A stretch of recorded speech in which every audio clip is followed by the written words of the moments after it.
once in a while, gotta charge to the game. You gotta charge it to the game. Yeah, yeah. Through these ups and these downs, swear to God, ain't a damn thing changed. Don't forget where that sauce came from, best remember my name. You take L's every once in a while, gotta charge to the game. You gotta charge it to the game. Yeah, yeah.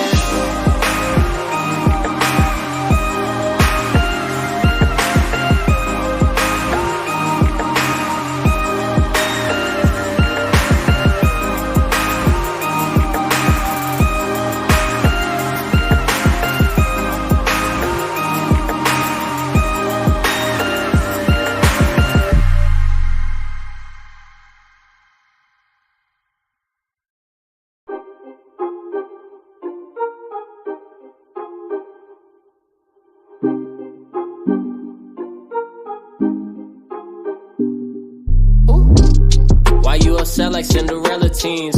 You should see the things I fit inside these denim jeans. I can't associate with y'all, this shit like ketamine. Been on one, been on two, been on everything. Bitch, I'm with my gang, with my squad, what the fuck you want? So be rolling gas, I can't hang, bitch, I'm fucking gone. I got people down from the jump, better know your bonds. I got people just tuning in, and the love is strong. Damn, they gon' want a piece when you got it like that. Like Jake said, we gon' spend it, get it right back. Stack that internet money to the site crash. They on IG tryna get a like back. See, they don't talk that talk, they just type fast. Yeah, we real life, cool, it's really like that. I might roll an eighth inside a blunt, that's a nightcap. Like where my lighter at, boy, I got a flight to catch. Through these ups and these downs, swear to God, ain't a damn thing changed. Don't forget where that sauce came from, best remember my name. You take L's every once in a while, gotta charge to the game. You gotta charge it to the game. Yeah, yeah. Through these ups and these downs, swear to God, ain't a damn thing changed. Don't forget where that sauce came from, best remember my name. Ooh. I'm just trying to make my bread and feed the fam. These fuckboys need to grow up like Peter Pan. Sometimes I get so high, I never land. Ain't no need to overthink it, I already understand. They be plotting on my downfall and need another plan. But we welcome all that hating, I'm like, thank you, come again. Made a stack off the game and gave 100 to my man. I don't owe no money to him, I just did it. What's up, everybody? What's up? Happy Friday. Happy Veterans Day. I want to take a shout out. Take a moment to shout out all my veterans, men and women who served this country. Thank you for your service. Definitely thank you for your service. And this is kind of last minute, to be honest, guys. I did not plan to actually do a live stream. This whole week I've been extremely busy to the point where, working on a couple of new projects. I'm trying to find another contract as well. So, I'm trying to do the 2 contract situation. So my day's just been extremely busy because I start my day at 5 a.m., hit the gym at 5:30, and I'm literally ripping and running all the way to 10 o'clock at night. When I get home, dude, I'm not really trying to be on online or anything. I just eat my dinner, take a shower, and go back to sleep and just repeat the entire grind again. So this whole week has been very challenging, but at the same time, extremely productive. So came home, I was like, yo, you know what? I'm just going to go ahead and just do a live. And this is like 30 minutes ago. 30 minutes ago, I was watching TV with my son, and it's like, okay, he's going to jump on the computer. So, hey, why not just go ahead and just do a live and just talk about anything that regards to travel. So create this topic, Jet Setting Vibes, Friday Night Shit Talks on Travel Adventures. So this is going to be open conversation. We're going to have some fun with this topic. We're going to talk about all things current events. Anything that comes to mind you want to talk about, let's talk about that. And what else too, I'm going to actually start talking about my plans for 2024. Yes, guys, I've already started planning for 2024. I already selected countries where I'm going for 2024. And it's going to be interesting. So again, I'm going to use this time now to really talk about that based on my travel plans for next year. Of course, my goal is to hit 50 countries. And time to get back to that. So that's what I'm planning to do, and we're gonna actually have some fun with this conversation.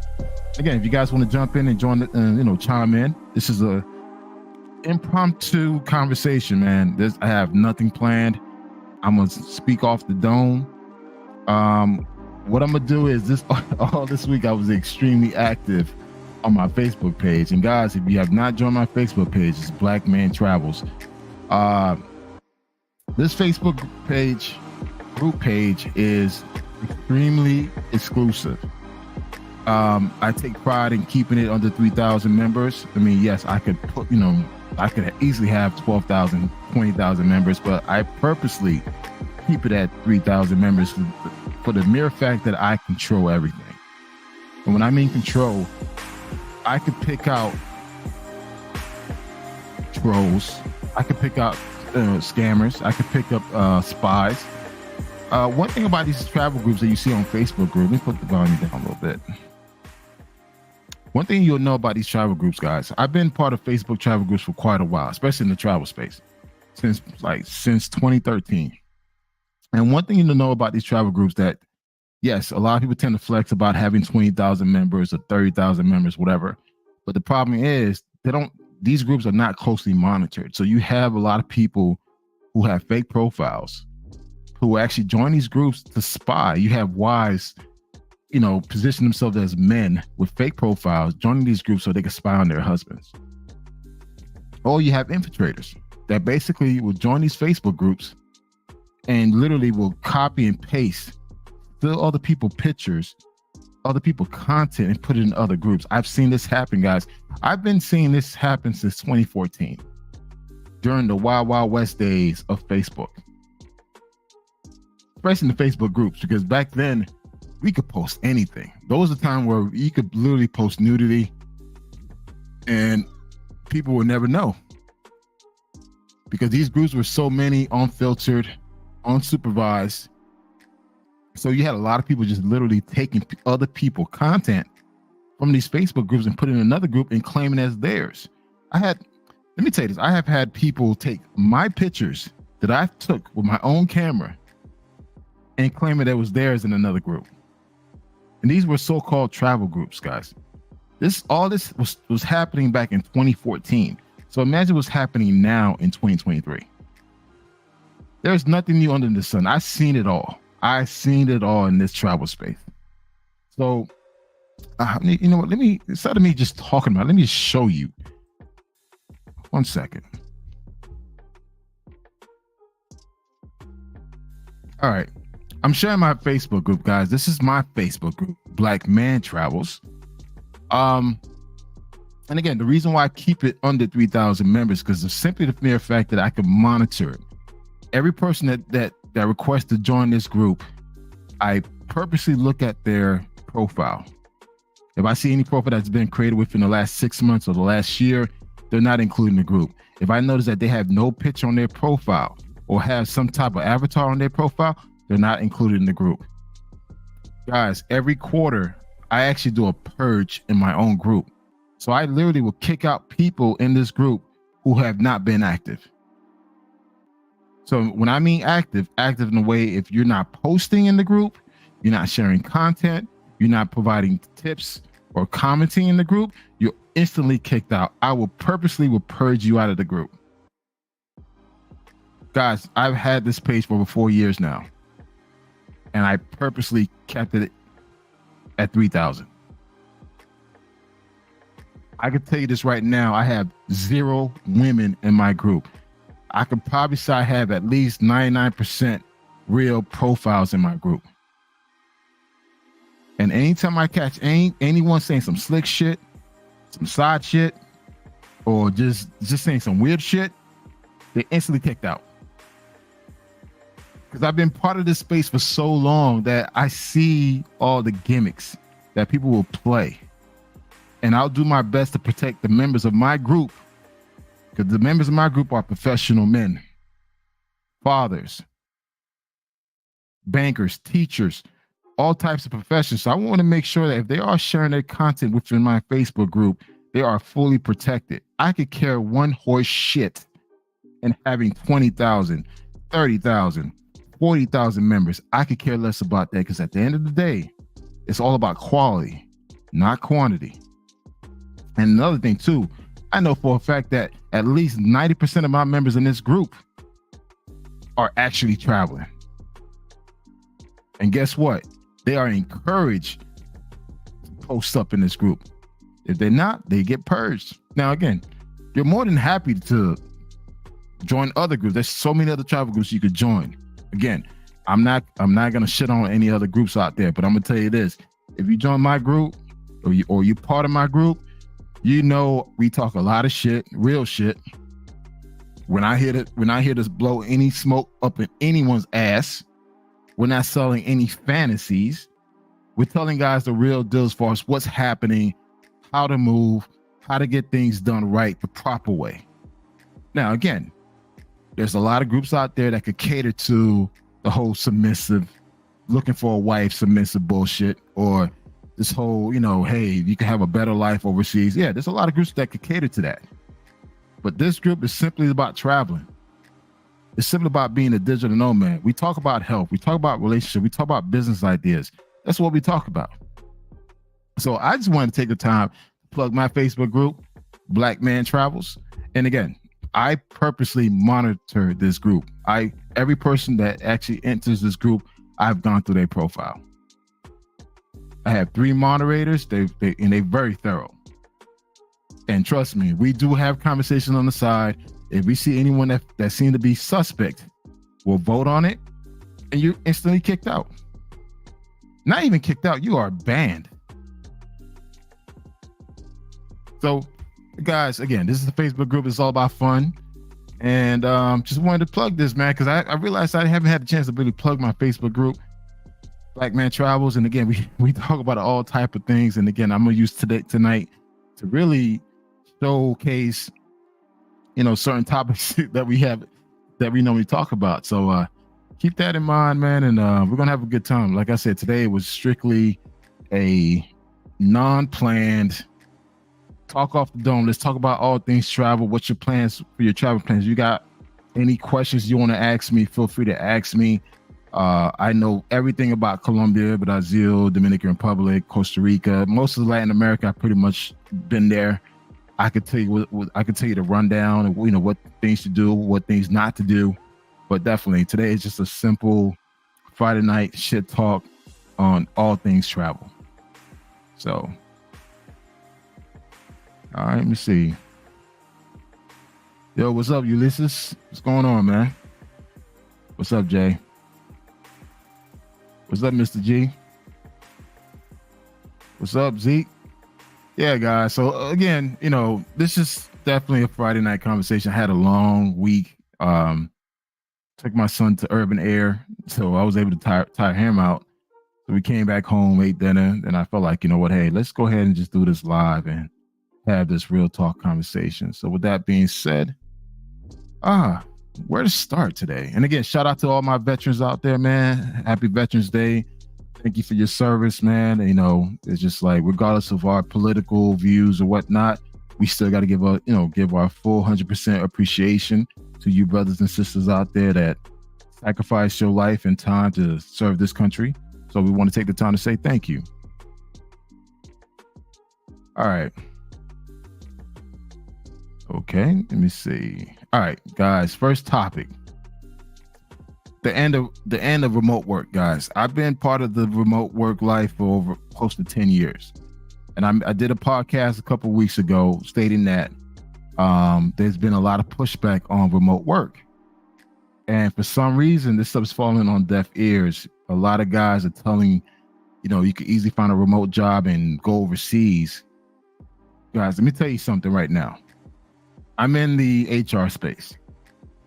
A lot of companies, what they're doing now, they're actually putting tracking devices on their assets, i.e. laptops, to see where you are at all times. You may think that you're being slick by getting on like a VPN network. That doesn't mean nothing anymore. They track the asset. When I mean the asset, the actual computer. So you got a contract job, right? Making 6 figures.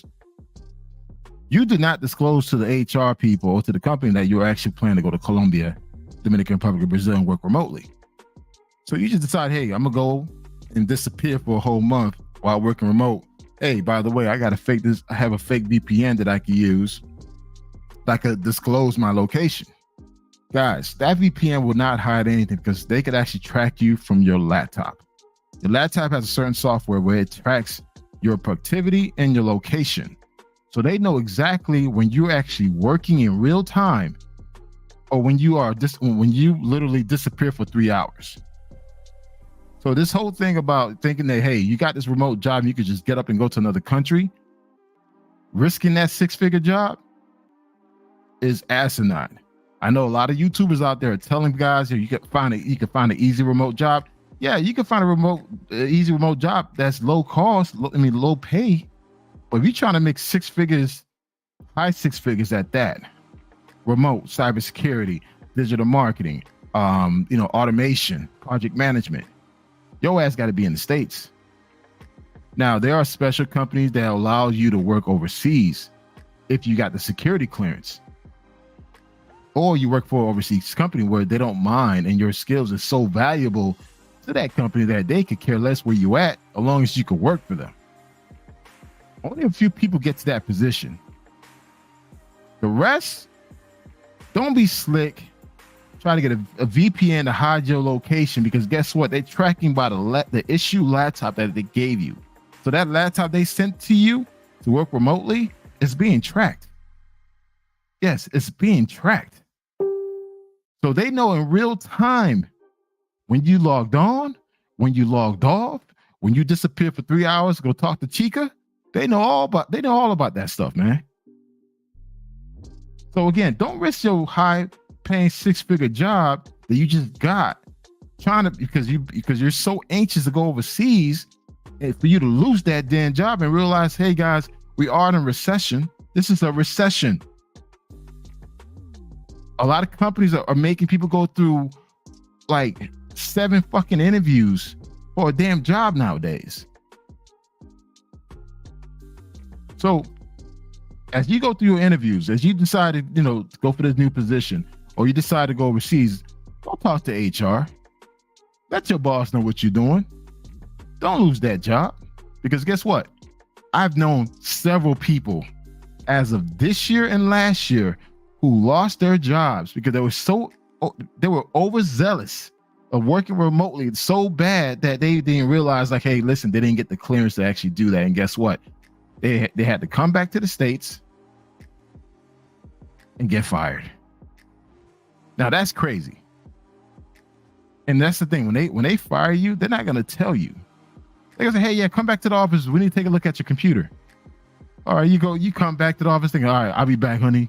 I'll be back in a few days. Not knowing that, bro, you're about to get fired. I've known 2 people this year that it happened to. 2. These are senior level project managers, $250K a year. They got the job. They just went straight to DR. 3 weeks later, fired.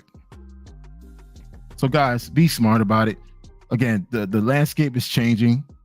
Now, if you want a low-paying remote job that doesn't require where it doesn't matter where you work, yeah, you can find that. But if you're trying to live comfortable and making a certain income, you got to be careful, guys, because there's a lot of mandates from top companies such as Google, IBM, Microsoft, requesting people to come back into the office, or they're requesting people to work within a certain state as remote workers. Look at the jobs that's going on in LinkedIn. Look at the jobs that's going on in Indeed, guys. So again, the life of a digital nomad, unless you're a content creator for YouTube, then yeah. But if you're a 9-to-5 corporate dude, be careful. Be careful because it's easy to promote digital nomad on YouTube. This fabulous life that, hey, you can live life and be comfortable, but at the same time, they don't tell you that your ass really work as a contractor. As a contractor, man, sometimes you're on call. You put in 14, 15 hours days. They don't talk about those things. So again, not trying to be a downer. That's what people tend to think that I am. But I'm just letting you know the real deal. I'm not here to blow smoke up your ass and tell you this false fantasy that, hey, you could get this remote job and work overseas. It's only a small percentage of people that could get that. Now, if you're in a position to have it, you better fucking protect that shit. Treat that like you living in the States. When you're going overseas, put yourself in a regular schedule. Put yourself in a routine. Your job comes first. Because all it takes is one slip up and you are replaced. So I'm just keeping it buck with you guys, man. Yeah, it's open panel, man. I'm definitely gonna open it up for you guys. Yeah, it's safer to just go ahead and ask if you can work from anywhere instead of risking it. Yep. Facts. Man, look, guys, I'm just saying, look, this whole digital nomad thing is, I've been doing it for close to 10 years. Making six figures for 10 years is not as easy as you think. And a lot of these jobs are requiring people to stay in the States. If you decide to be slick and take your asset, take that laptop overseas without getting that clearance, you are fired. And again, there are now software. I'm in the HR space, HR tech, where they will literally track where you are and when you log in and when you log off. Keep that in mind, man. Keep that in mind. All right. All right, let's talk about these two here. Ocho and Terrell Owens.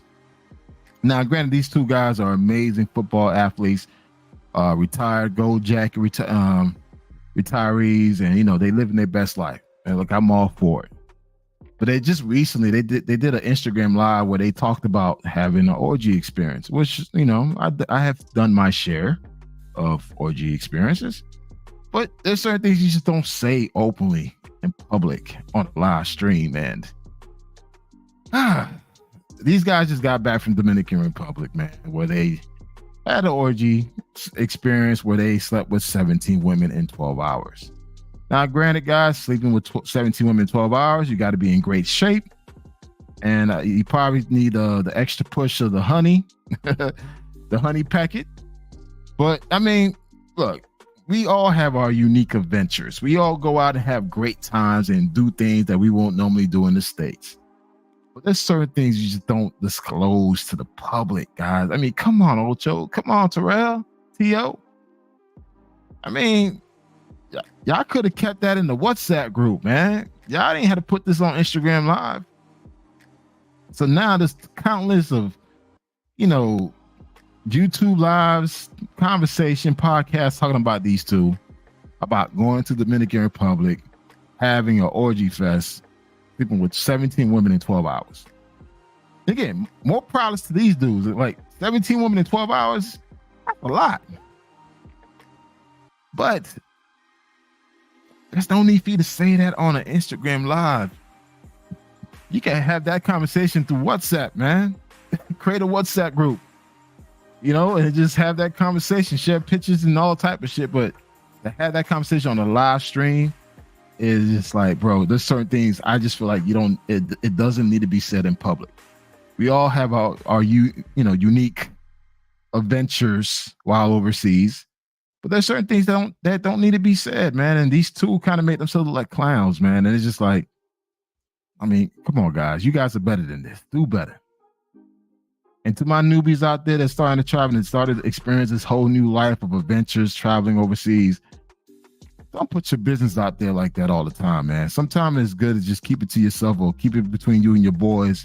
And that's it. So you guys can laugh about it. You going on different YouTube lives and talking about this in different groups. There's no need for that, man, because it's not a flex. Not a flex. So be mindful of that, guys. So Ocho, T.O., if you need some advice on Dominican Republic, Colombia, Brazil, Costa Rica, hit me up, bro. I got you. I'll make sure you're good, bro. I'll make sure you're good for a fee. You can send a little something towards my way a little bit. I ain't, normally I don't ask for those donations and cash apps, but hey, you can pass me a little few dollars though. Guys, enjoy your travels. Do the stuff you want to do. Live your best life, but don't share your business like that on Front Street, man. There's no need for that. No need for that. All right. Guys, I'm going to Mexico City. Put this in the Facebook group. We were talking about it, and I felt like, hey, I'm going to Mexico City. I need some advice. And one thing about this group, I could say at least 90% of the members in this group, man, these guys are thorough. I got like shitload of advice, where to go, where to stay, what to see, like within 5 hours of me posting this. And I love that. I love that I have a community of brothers who is actually traveling across the globe that know about these places like Mexico City. I'm not talking about Cancun, Tulum, Playa del Carmen. No, I'm talking about Mexico City. This is a place that I've been trying to go to for a couple of years. Now I have my chance to go, and I want to do everything I can within 4 days. And when I post this, I got 60 comments from brothers telling me like, yo, I live here. Bro, I go here every other month. Bro, you know, this is my place. Like, this is like the sleeping place that no one doesn't know about. And the fact that these guys are throwing all these great ideas, places to go, restaurants, rooftop parties, clubs, you know, historical sites. Man, I pretty much planned out my trip in 5 hours. And that's one thing, guys, as you continue to grow in this travel space, build your own community, man. It's good to have these, you know, YouTubers, other Facebook groups, but build your own community of travelers where you could actually reach out to for information. Because at the end of the day, showing pictures, all that stuff is cool. But what sets you apart from the next traveler is information. One thing I can say here, and I can say this a lot, and I could be a little cocky about it. When it comes to traveling, I know information because I seek it. So as you get ready to prepare for your trips in 2024, don't be lazy on your own trip. Go out there, do some research, man.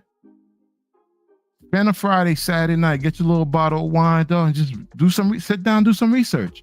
The more you start learning about the country you go to, the more excited you're going to become. And guess what? The less likely you're going to get got. So as I prepare for this Mexico trip for my 46th birthday, I'm going to have a blast. Because guess what? I'm hitting up all the rooftop parties. I'm hitting up all the key restaurants that I want to go to, the historical sites, the nightclubs. I'm going to have fun because I'm going to prepare for it. And that's one thing I can easily say that one man experience will not be my experience. So you and I could go to the same goddamn place and have two different experiences. And what's going to separate myself from yours? That I plan for it. I'm not that guy's going to just show up and expect that, hey, I'm here, where to go? No, I already know what I'm going to do on a Thursday, Friday, Saturday, Sunday. I already know. Shit, I'll even Google map my damn Airbnb location, do that Google Earth. I actually do that everywhere I go. I will literally type in my address where I'm staying at on Google Earth, and I can see a satellite view as far as my location, the neighborhood, and everything else. So when I get to that destination, I already know where I need to go. I'm not wasting any time trying to figure out, okay, what to do next. No, I got nothing but plan A's and plan B's. If plan A, plan B don't work, hey, just ask a local. So guys, keep that in mind as you continue to plan your trips in 2024, dog. Put the effort in. Build your community of brothers out there who are traveling, network, and prep. Now, if you want to pay for consultation, go out there and do that, pay that. But really, at the end of the day, a one-man experience may not be the same for you. So always remember that. Put in work, prepare for your own trip, and create your own experience. I'm looking for one particular... this is what I was looking for. All right, let me check the questions, man. Trini checking. What up, Trini? Trini, what's up, man? Trini's kind of afraid to go to Mexico, guys. You know, I'm trying to bring Trini to come with me to Mexico City, but he's worrying about cocktails and being robbed and, you know, unalive and stuff. So Trini, man, you need to come with me, man. Come with me, bro. What's up, vlog tripping? Oh, same person. My bad. Are you staying at the hotel Airbnb Mexico City? Right now, I've been looking at some Airbnbs, some luxury style Airbnbs in Mexico cities. They're running for a good price, man. I'm seeing some real fly spots in Mexico cities, like penthouse type of vibe, like real cool spots for the cheap, especially in April. April is not a high season there, and the weather is great. So I'm kind of looking forward to like going out there and just living the city life of Mexico City. Last year I went to Playa del Carmen and I went to Tulum. I didn't like it. I didn't enjoy it was cool, but I felt like it was just overly hyped. So now that I'm able to go to Mexico City, I'm looking forward to that. You know, I'm the city life person, so it should be a lot of fun. So, but right now the Airbnb option in Mexico City is awesome. I like what I'm seeing, the views, the costs, the accessibility to all the action. Yeah, I think the Airbnb route is going to be my thing for Mexico City. What's up, Jay? I know, hey man, congratulations. I know you're getting ready to lead the United States, man. Hey, brother, stick to your goal. You've been doing your thing, man. I know sometimes it can be a little critical, on the passport bros or whatever, but at the end of the day, you guys are making things happen, man. I wish you the best. And I hope you you reach your goal in May next year where you actually lead the country for good. So wish you the best, brother. I want to go back to Mexico for the delicious tacos. Man, that's one thing I could say. When I was in Tulum and Playa del Carmen, dude, I ate a lot. The food in Mexico is really good, man. It's so different than the Mexican food you eat here in the States. So yeah, I'm gonna eat a lot, man. Can't wait for that, bro. Guadalajara, yeah, but I'm gonna stick with Mexico City, man. Already, I'm not a big fan of Mexico, so it's like for me, I'm giving Mexico another run. So I felt like, you know what, if I'm gonna do Mexico, I got to go to Mexico City. I don't want to do no other place. Hit up Mexico City, do my thing, and come back home. No cartels on Mexico City, completely safe. Thank you. That's what I'm looking for, man. Now I'm gonna ask you, bro. How are the chicas in Mexico City, bro? Just want to know for research purposes. Tulum is bougie. Yeah, I ain't too much like Tulum. Tulum is overrated. Okay. What up, Jay Clyde? You living a big life in Colombia? See, yeah. I mean, I travel for more than that. Like, I got to see adventure. I got to see city. Just pointing out the threats. Don't like it, tell me it's safe. Yeah, man. But guys, look, I got this picture right here, man. Hey, this was a huge debate in our group, man. And this is the picture that's being shared all over WhatsApp. The ladies of Dominican Republic are sharing these pictures of gringos coming to the country looking like this. And it's very comical because I see a lot of truth in this picture. And when I say truth, is that I travel to Dominican Republic a lot. I probably travel to Dominican Republic every other month. At times I'll go and you guys don't even know that I'm there. And one thing I do see, I see a lot of obese, overweight guys wobbling through the airport, and it's not a good look. And they walk around with the big watches. You know, they walk with this level of arrogance. And I'm looking at them like, wow. And they think that, you know, women are chasing after them. The way they walk around is it's kind of interesting. But this picture has a lot of truth to it. I'm seeing more and more black men traveling overseas, completely overweight, in bad health, huge ass guts, you know, saying that they're retired or this and that, whatever. But I'm like, bro, this is not a good look for you. And this is how the women sees you. Guys, this picture is being floated around in different WhatsApp groups that women are hosting and talking about, and they're laughing. I seen the comments. This is how they perceive you. They see you as a big black belly man with money coming out of his pockets.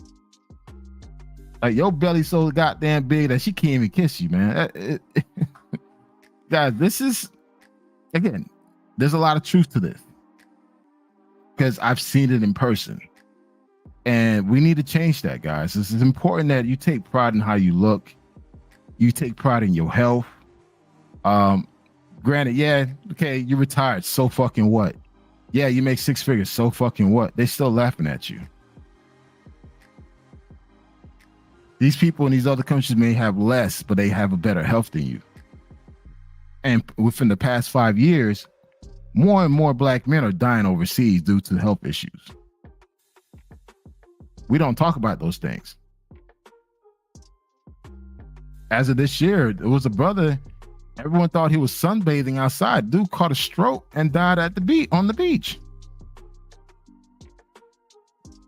People thought he was sunbathing.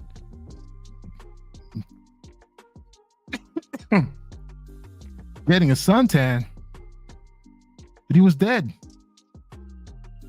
He ended up getting a heart attack in Sosua Beach. We're hearing more and more guys dying from heart attacks. I've known personally guys who died overseas due to heart attack due to poor health, diabetes, hypertension, high blood pressure, poor heart health. Guys, we need to do better because again, you can walk around these countries thinking like you're the shit because you're an American, but at the end of the day, though, you fat, you're ugly. They'll fuck with you because you got money. And that's what you want to be known for. And again, guys, if you want to be the Rick Ross, the Biggie Smalls, hey, I'm fat, ugly, black and ugly, whatever, but I got money. Yeah, you can live that life, man. But if you're trying to live a true life overseas and, enjoy your retirement, enjoy your money, it doesn't take much for you to take your ass to the gym. Doesn't take much to take your ass to the hospital, see the doctor. Because I know personally, guys popping like 4 pills a day. When I mean pills, I'm talking about the blue pills. Because they're having a hard time keeping that erection. And the reason why, the health is shit. We're not talking about the ED issues that's happening. Dudes that literally taking the pills with alcohol. We're not talking about those things, but it's happening. So guys, this picture right here speaks volume. There's a lot of truth to this picture. It's comical, but it's a lot of truth to this. It's how they see you. So go to the gym. For my retirees out there that brag about I'm retired, cool, good for you. But what are you doing to take care of your health? Besides drinking and laying on, chilling at the bar all day. For my guys out there that brag about, making 6 figures. Okay. What are you doing to take care of your health? Because this right here is not me. This is not me at all. I make sure I work out 6 times a week. I eat clean 6 times a week. I allow myself 1 cheat day a week. I average about 10,000 steps a day.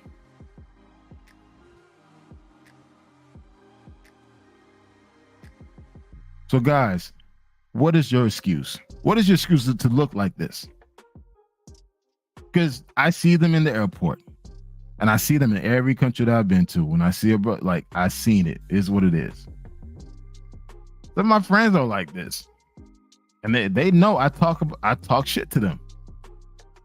Because I don't want to see you in a bad situation. So guys, again, although it's comical,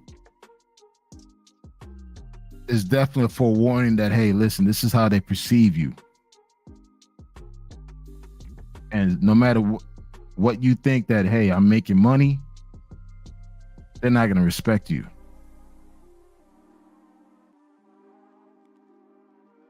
So keep that in mind, guys. Take care of your health. Health is wealth. Go see the doctor. get up, go to the gym. If you retire, you have no fucking excuse. You should be moving around every fucking day. You have no kids, you should be working out. When I mean working out, you don't have to be a damn Adonis or situation like that, but you could just go out and just keep yourself healthy, keep your heart pumping, let that blood flow, where you don't have to rely on that blue pill. Because trust me, when you get to your 40s, your 50s, your 60s, it changes, man. So again, guys, you worked hard for that retirement. You worked hard to make that money. Work hard to take care of yourself physically. Because again, I refuse to look like this domestically or overseas.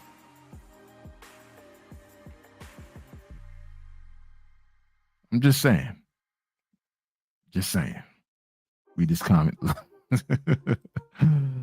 Okay, y'all talking about Mexico. PDC now, the chicken scene is kind of weak. I don't know what the PDC is. At least it's pay-per-play available in large squad. See, yeah, y'all talking about that Mexico. I believe it. All right. Yeah, it's like when brothers retire, they let themselves go. Shaking my head. True, and that's the thing, man. It's just like you don't hear these YouTubers talk about this, man. It's like just get your passport and show up. Like, dude, there's levels to this shit. There's a difference between a man that goes to the gym, takes care of himself, takes care of, that looks good, or try to make an attempt to look good, make good money. He is treated a certain way versus someone who has a lot of money but looks awful. But guys, as we continue to progress in our careers, in our life, make health a top priority, man. All it takes is 1 hour a day to be active. 1 hour a day, guys. We're not saying that you need to have six-pack abs, you need to be chiseled. No, we're not saying that. But take pride in how you look, how you present yourself in these countries, because guess what? As Americans, we are the biggest people across the globe. Due to the food, due to the lack of diet, due to our lazy lifestyle, all that plays a role. So when you go to these other countries, you start realizing how active other people are. How active people walk around these damn hills. Or they live in these high elevation cities where the air is real thin. They still got to move around, just walking around. Or how small a lot of these buses and cars are in these countries. You should start realizing how big you are. So guys, take that into consideration as you continue to progress in your traveling life and experience. Take pride in how you look, because there's no reason for you to look like this, making good money, and thinking that this person that you so-called love doesn't really love you. She's just using you for your cash. Here's what it is. Again, guys, I've been called a hater. I've been called, all type of things because I simply speak the facts. I have nothing to gain from none of this YouTube crap. All I'm doing is passing you the baton that the OGs pass on to me. The OGs set me down, put me on game. So I'm doing the same thing to you guys. I got nothing to gain from this shit. At the end of the day, I'm gonna still live my life. I'm gonna do me. But at the same time, I don't want to see a brother, especially a young brother starting out, making bad decisions because no one didn't sit him down to guide him in the right way when he goes to these countries. Because guess what? You are fucking prey in these countries, man. As much as this whole fantasy they try to sell you, you are prey. They see you as a free meal. They will use you. They will lie to you. They will say all type of shit to get what's in your pocket. And for me, if you're in my circle, I'm gonna put you on game. I'm gonna let you know what's going down. So here's what it is, man. Let me see. Yeah,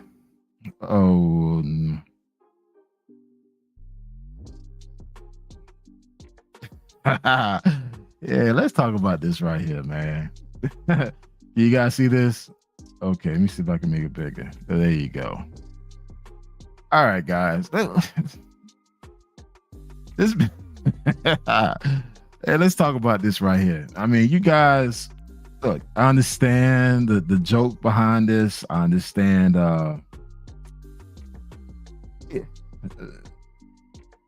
it's very comical and it makes a lot of sense.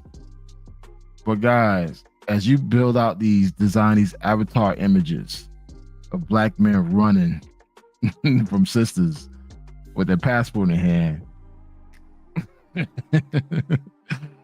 and the comments, man, you guys put there, man, it's just hilarious, man. Look, I'm gonna say this. For me,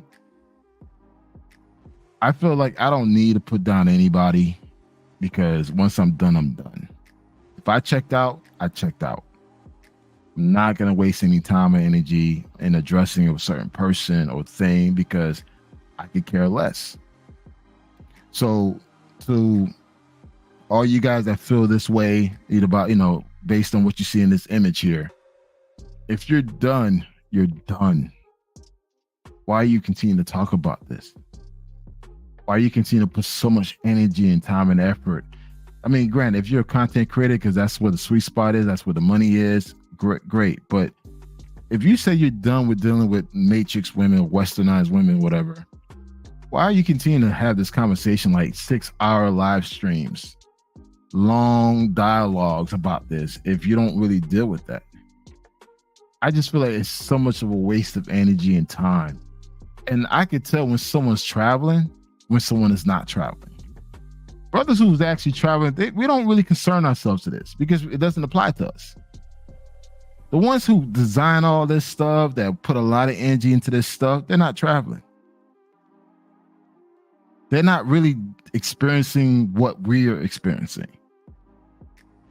And to be honest, I think most of them are not even travelers. I think a good percentage of them are bitter, angry, jaded, because the women that they wanted don't want them.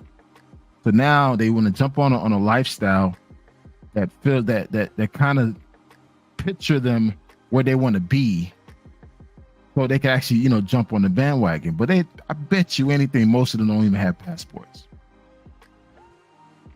So as you continue to design these images, these avatar, these AI images about guys running away with passport, looking all scared and angry, guys, build an AI image that focuses on man smiling, being at peace overseas. Picture, create an AI with a brother happy with his family while overseas. You know what? I challenge you AI creators. Create an AI with you have nothing but attractive women chasing after him, beg him to come back,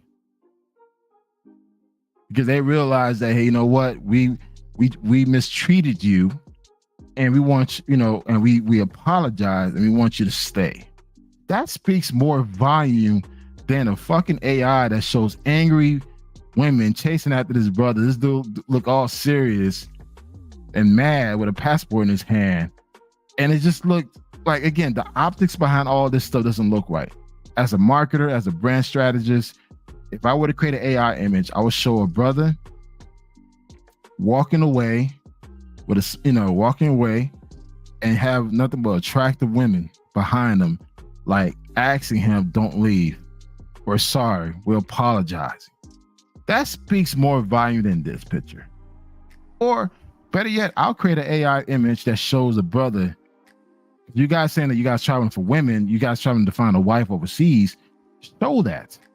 Show an AI picture of a brother with his new family in that country, living peacefully and happy.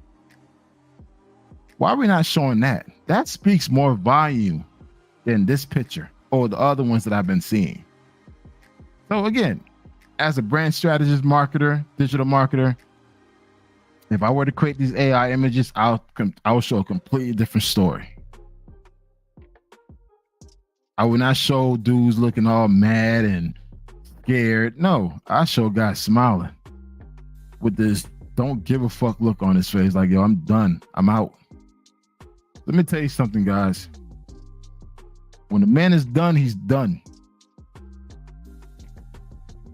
They say when a woman's fed up, there's nothing you can do about it. No. When a man is done, he is done. There's nothing you can say or do to change his mind. If you showed me a picture of a man with a face like, hey, okay, I'm good, and you show me nothing but attractive women behind them with weeping looks on their face, like, hey, listen, we apologize, we made a mistake, we took advantage of you. That speaks more volume than versus showing a man with a mean face with a passport in his hand running. Why the fuck you running? You got a passport for? I never understood that. Again, I just see things a little bit different. If I have a passport right here, I'm walking. And I have this little bougie walk that I do when I go through the fucking global entry, where I see all you peasants going into customs, that long line. I can just pass the global entry. Dude, I'm walking with a smile, taking my sweet time, strolling. I'm strolling through global entry. I see all you guys waiting in line, all pissed off and mad. That's what I was showing this AI image. I'll show an AI image of a man with his son or with his daughter somewhere in the Philippines, Thailand, DR, Costa Rica, whatever country, man, embracing that culture with his wife. Show that image. This image right here doesn't do nothing for me because I already checked out 9 years ago. So it doesn't affect me, man. It's like this whole dating scene woes and this restaurant list. You can't go here, you can't go there. I ain't worrying about none of that crap, man. Shit. If we meeting up for coffee, IHOP, Waffle House, Chipotle. Hey, I don't care. I ain't got no one to impress. So that's just my take on it, man. I agree. Yeah, man. It's just, look, man, my thing is this. We're grown men. We're grown professional men. We're not the Pookies. We're not the Ray Rays. So we need to move accordingly. You wearing a suit and running doesn't make any goddamn sense. You wearing a suit, you should be strolling. Not giving one flying fuck what anybody else have to think about you. Let me tell you guys something, man. I invited my Dominican chica to come over here to the States, man. I was living in Miami. She's cold. We've been together for a good 7 years. She came to the States, man. We went to New York, went to Chicago, Houston, Atlanta.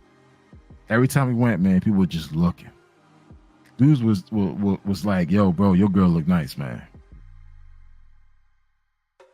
And guess what? I walked around proud. I walked around with a smile on my face. Yeah, did we get the nasty looks? Yeah, we got it. But I didn't give a fuck. I just did it. So, guys, to my AI creators out there, I challenge you. Create some AI image that shows some positive energy, man. All this right here is all negative. I understand you want to cause some triggers here and there, but look, if you want to show someone that you've done, show it by smiling. That's how you get somebody. When someone's just trying to piss you off and you don't give them that power, you just smile in their face like, I'm good, man. That shit will irritate the fuck out of them.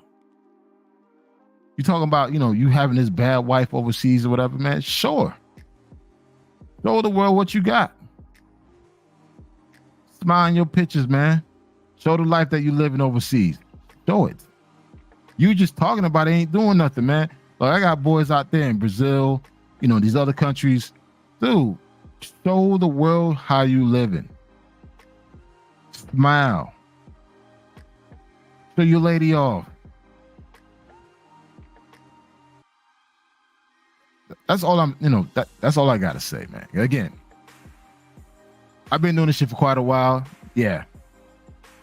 I guess I became the OG now of the travel game. But man, look, I move differently. I'm not afraid to show my woman. I'm not afraid to show that I give one flying fuck what people think or do or say. All these dating issues that guys are experiencing, I don't deal with it because guess what? I checked out 9 years ago. If I decide to treat myself to Ruth Chris, I'm going to Ruth Chris for me, not to impress anybody. But I'm at a point in my life where I can take that Ruth Chris money and buy a plane ticket. And I can have Ruth Chris in that country. That's the best way to move. Yeah, these AI images. Oh man, these AI images, man. Again, I get it because you guys trying to get back. I get it. But at the end of the day, if you really want to get somebody, man, smile at them. Smile. Show some images of dudes just happy. They got a son is somewhere in another country, a new daughter, a new son, a new wife, living that life, being at peace. Show that. And not giving one flying fuck what anybody has to say. That's when you winning. That's when you fucking winning, man. It's a picture. Y'all thin skin. I disagree. All right, Trini. Cause your ass so-called want to challenge me and shit. This picture speaks volume because it shows how guys feel. And again, just looking at the optics behind everything we do in life, it kind of shows where you are mentally and emotionally. So when I see these pictures, it shows how the black man feels right now. They're angry and they're traveling overseas for better options. That's the story and narrative that's being pushed through these images. So my thing is if you're traveling for any other reason, you need to show that. Creating these AI images showing an angry woman chasing after you, is not the right message that you're giving off and why you're traveling. You're simply telling the world that you're traveling for other women. That's what you're saying. And again, as a marketer, this is what we do. We read between the lines. We try to, send subliminal messages to you to take an action. That's what we do. It's like a psychology thing. So again, if you want to give a positive message, a certain message to a certain audience, change the optics, man. So that's my thing. Is these pictures don't do nothing for me because I'm way above and beyond this point. But to my younger brothers, man, I wouldn't use this as a reason why to travel. To my young brothers out there, man, look, the world is fucking amazing, man. Go out there and see the world. Don't worry about finding a woman. Don't worry about trying to do all these crazy things. Just go out there and experience it, man. Focus on your money. Focus on your health. Go out there and see the world, man. Life is not guaranteed, man. Take those chances. Take those fucking chances now. Put yourself in a position to win. I wouldn't use this image as the reason why you should get your passport and travel. I just wouldn't do that. Fellas too focused on trying to get their lick back. Yep. That's what I said, J. Clyde. That's what I said. But it is what it is, man. Yeah, J. Clyde. I just said that earlier. What's good, everyone in the chat? Hey, what's up, Roland? Okay. I see that showing other brothers a different way. Okay, okay. Guess what? I'm gonna drop the line. And anyone wants to talk about this, let's talk about it. Rennie, man, yo, this is your chance. You say you wanted to challenge me, so let's do it, man.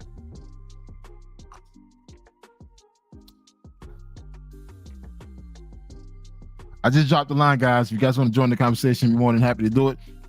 Guys, this is Shit Talk Fridays. I got nothing planned. I'm going through my Facebook group, different posts that we talked about. We were just having a conversation. Just wanted to share it with the group. And yeah, there's certain things I just don't agree on. Hello? What's up? What's up? Salute to the panel. Hey, what's up, man? There's no panel. This is just me and you. No, but last night, the other day, you had a full panel. So. Oh yeah, man. Yeah. I mean, it's what it is, man. It's just fun time, a little hobby. So what's going on, man? What you think, man? Shit Talk Fridays, man. What you have anything you want to talk about? Right here, I'm right now in Medellin. I've been here for like 2.5 weeks. I leave in a couple of days. Yeah. But I just hopped on. I was supposed to go out tonight, but I just decided to give my body a rest. So Okay. So which part of Medellin are you in? What I'm area right you here staying in? by Loretes. Loretes. Laureles? All right. Dude, Laureles is my spot. I always stay in Laureles. Yeah, I'm actually in Belen. It's called Belen, but same thing to me. I normally stay in Laureles I used to stay in El Poblado a lot back in the early 15, 16. Then once I found out about Laureles, I ended up staying there a lot because Laureles is kind of so low key. And I normally stay right near Calle Siente. So I'm always walking distance.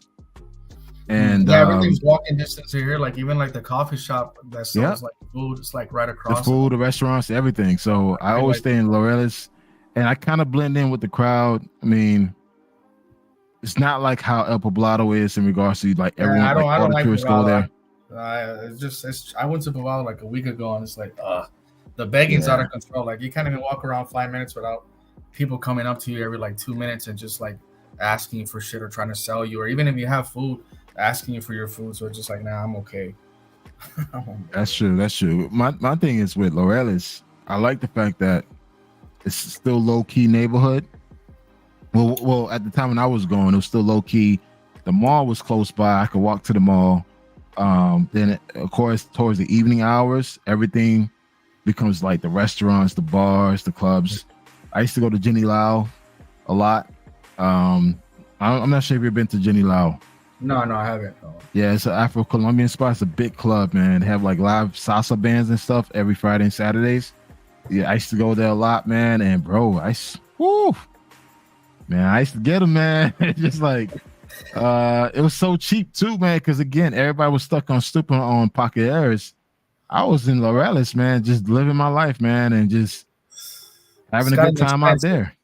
Like, well, the cost of like the apartments here have gotten expensive. Like, I think a few years ago you could get a nice place for like $500. Now it's like $800-900. I'm like, wow.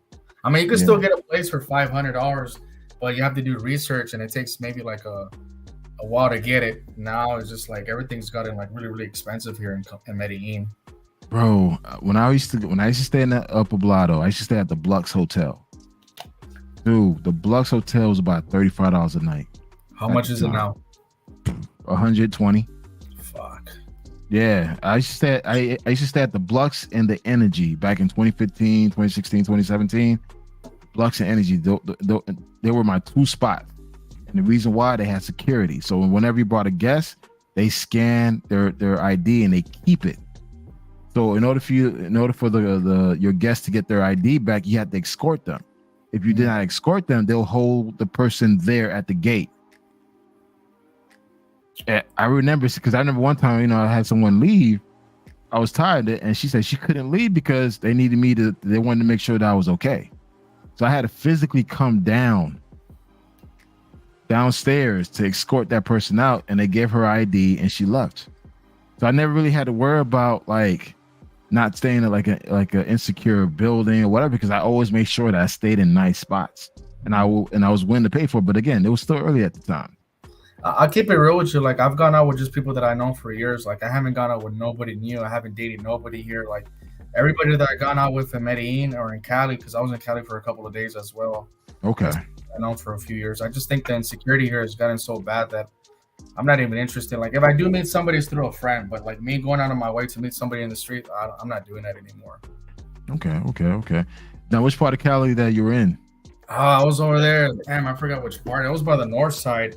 Granada? Maybe it was there. Shit, I'm not too familiar with. Cali used to be my spot, man. I was doing Cali 2015, man. Ooh-wee, Cali. Cali's a hidden gem because there's nobody really visiting. Everybody either goes to Cartagena or Medellin. Hey. There's no Cali conversation in here, bro. There's a reason. Let everybody continue. Look, let everybody go to Cartagena and Medellin. Let them go there. We don't talk about Cali here, bro. Nah. We can talk offline. Cali is a hidden gem. Listen. Cali, dog, stay away from Cali, guys. You'll get kidnapped, your kidney stolen, all that good stuff. It's boring. None of that stuff, man. Look, the food's so horrible. Food is awful. They're racist. It's really hot. Racists out there all day long. Don't go to Cali, guys. Stay your ass in Cartagena at the clock tower. Stay your ass in Paqueteros. Stay there. Get drugged and robbed there. Stay away from Cali. The regular travelers are not going to They're not, the Pookies and Ray Rays and the guys that are mongering are definitely never gonna go to that spot. So. Yeah, though Cali got the bangers, boy. I'm telling you, I was there and I was just looking at some of these girls, and I was like, oh, and almost all the girls that I always went out with in Cali, like, were always thick.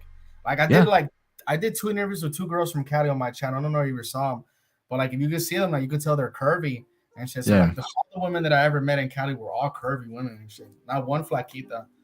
If you speak to any Colombian, they'll tell you the majority of the most attractive women are in Cali. Yeah, bro. Even the Paisas here would tell you. Yeah, it's in Cali. The Paisas talk a lot of shit about the Caleñas, but it's just like jealousy because they know, like, even the men here will tell you, like, the curvy women and shit, like they're known for having, like, you know, bodies and stuff. Over here, the reason why Cali has a lot of mixture. So you got the Afro, you got the the native, the European, the machismo. So everyone is mixing. So you see women with curves like all over the place, different colors. Man, I'm telling you, I went walking down, like I always go walking, and I'm just like, in 10 minutes you're falling in love. You're just like, oh, I was like, almost broke my neck, almost broke. And I don't even do that in Medellin. I just like, I see a pretty girl, I'm like, cool. But over there, I was like, because the curves, and so you're looking at the beautiful face and the body, you're like, oh shit. Let me tell you this about Cali. I used to go to Chippy Choppy Mall. I go get me some fried chicken at the Pica, like they have their own like Pica de Gallo. I go get me some fried chicken, eat it with the gloves, and I stay right there at the food market, and I'm just watching. And guys, the amount of talent you just see. You go to the super. Let me tell you this. I went to a supermarket in Cali. I went to the meat department. Dude, I saw a number of baddies working in the meat department. I'm like, oh my God. You go to the Éxito, you see like, oh my God, bro. You just see them walking, like, wow. Guys, that's another place I'm going to next year. I will be making my return trip back to Cali, Colombia for the Afro-Colombian Festival. And I'm gonna tell you this right now, man. Y'all can have Medellin. Yeah, for sure. Jay Clyde. I'm over it, bro. But hold up. Shout out to Jay Clyde. Jay Clyde lives like this super James Bond lifestyle in Medellin. So he has a whole different access to different things. But I'm just saying, for me, Medellin, Cartagena is not for me. Cali is the spot. Barranquilla has some baddies too, so yep. Yeah. They have some baddies, but it's too quiet, man. But definitely, look, all I gotta say, you can have a good time in Medellin, but guys, stay away from Cali. It's not safe. You'll have your kidney stolen. They're racist, and it's boring. It's nothing to do. All the clubs shut down at 11 o'clock p.m. Guys, stay away from Cali. Keep your ass in Cartagena at the Clock Tower, at Delirium and Dolce Vita, and take your ass to Pacajeres, to Gusto. Stay your ass there. There's nothing in Cali. Hey, but before anything, what's up, Vlog Tripping, man? What's up, Trini? Mic check. What up, YouTube? What up, Canal Man? What up, Black Man's Travel? Hey, what's going on, man? Yeah, man, we this kind of created a new category tonight, man. It's just more like, Shit Talks Friday. All things travels, man. So it's an open conversation, man. And I was going through the Facebook group, man. Why you sending for me, man? Why you sending for me? It's Friday, man. Why you sending for Trini for, man? Hey, so what you think, man? You're talking your shit about the image stuff, man. So what's about it, bro? All right, let me just show you what I see. Yeah, go ahead. Let me see what I see. So let me put that picture back up real quick. Yeah, put the picture back up. Hold up. Hey, now Ulysses, I want to get your take on it too, man. All right.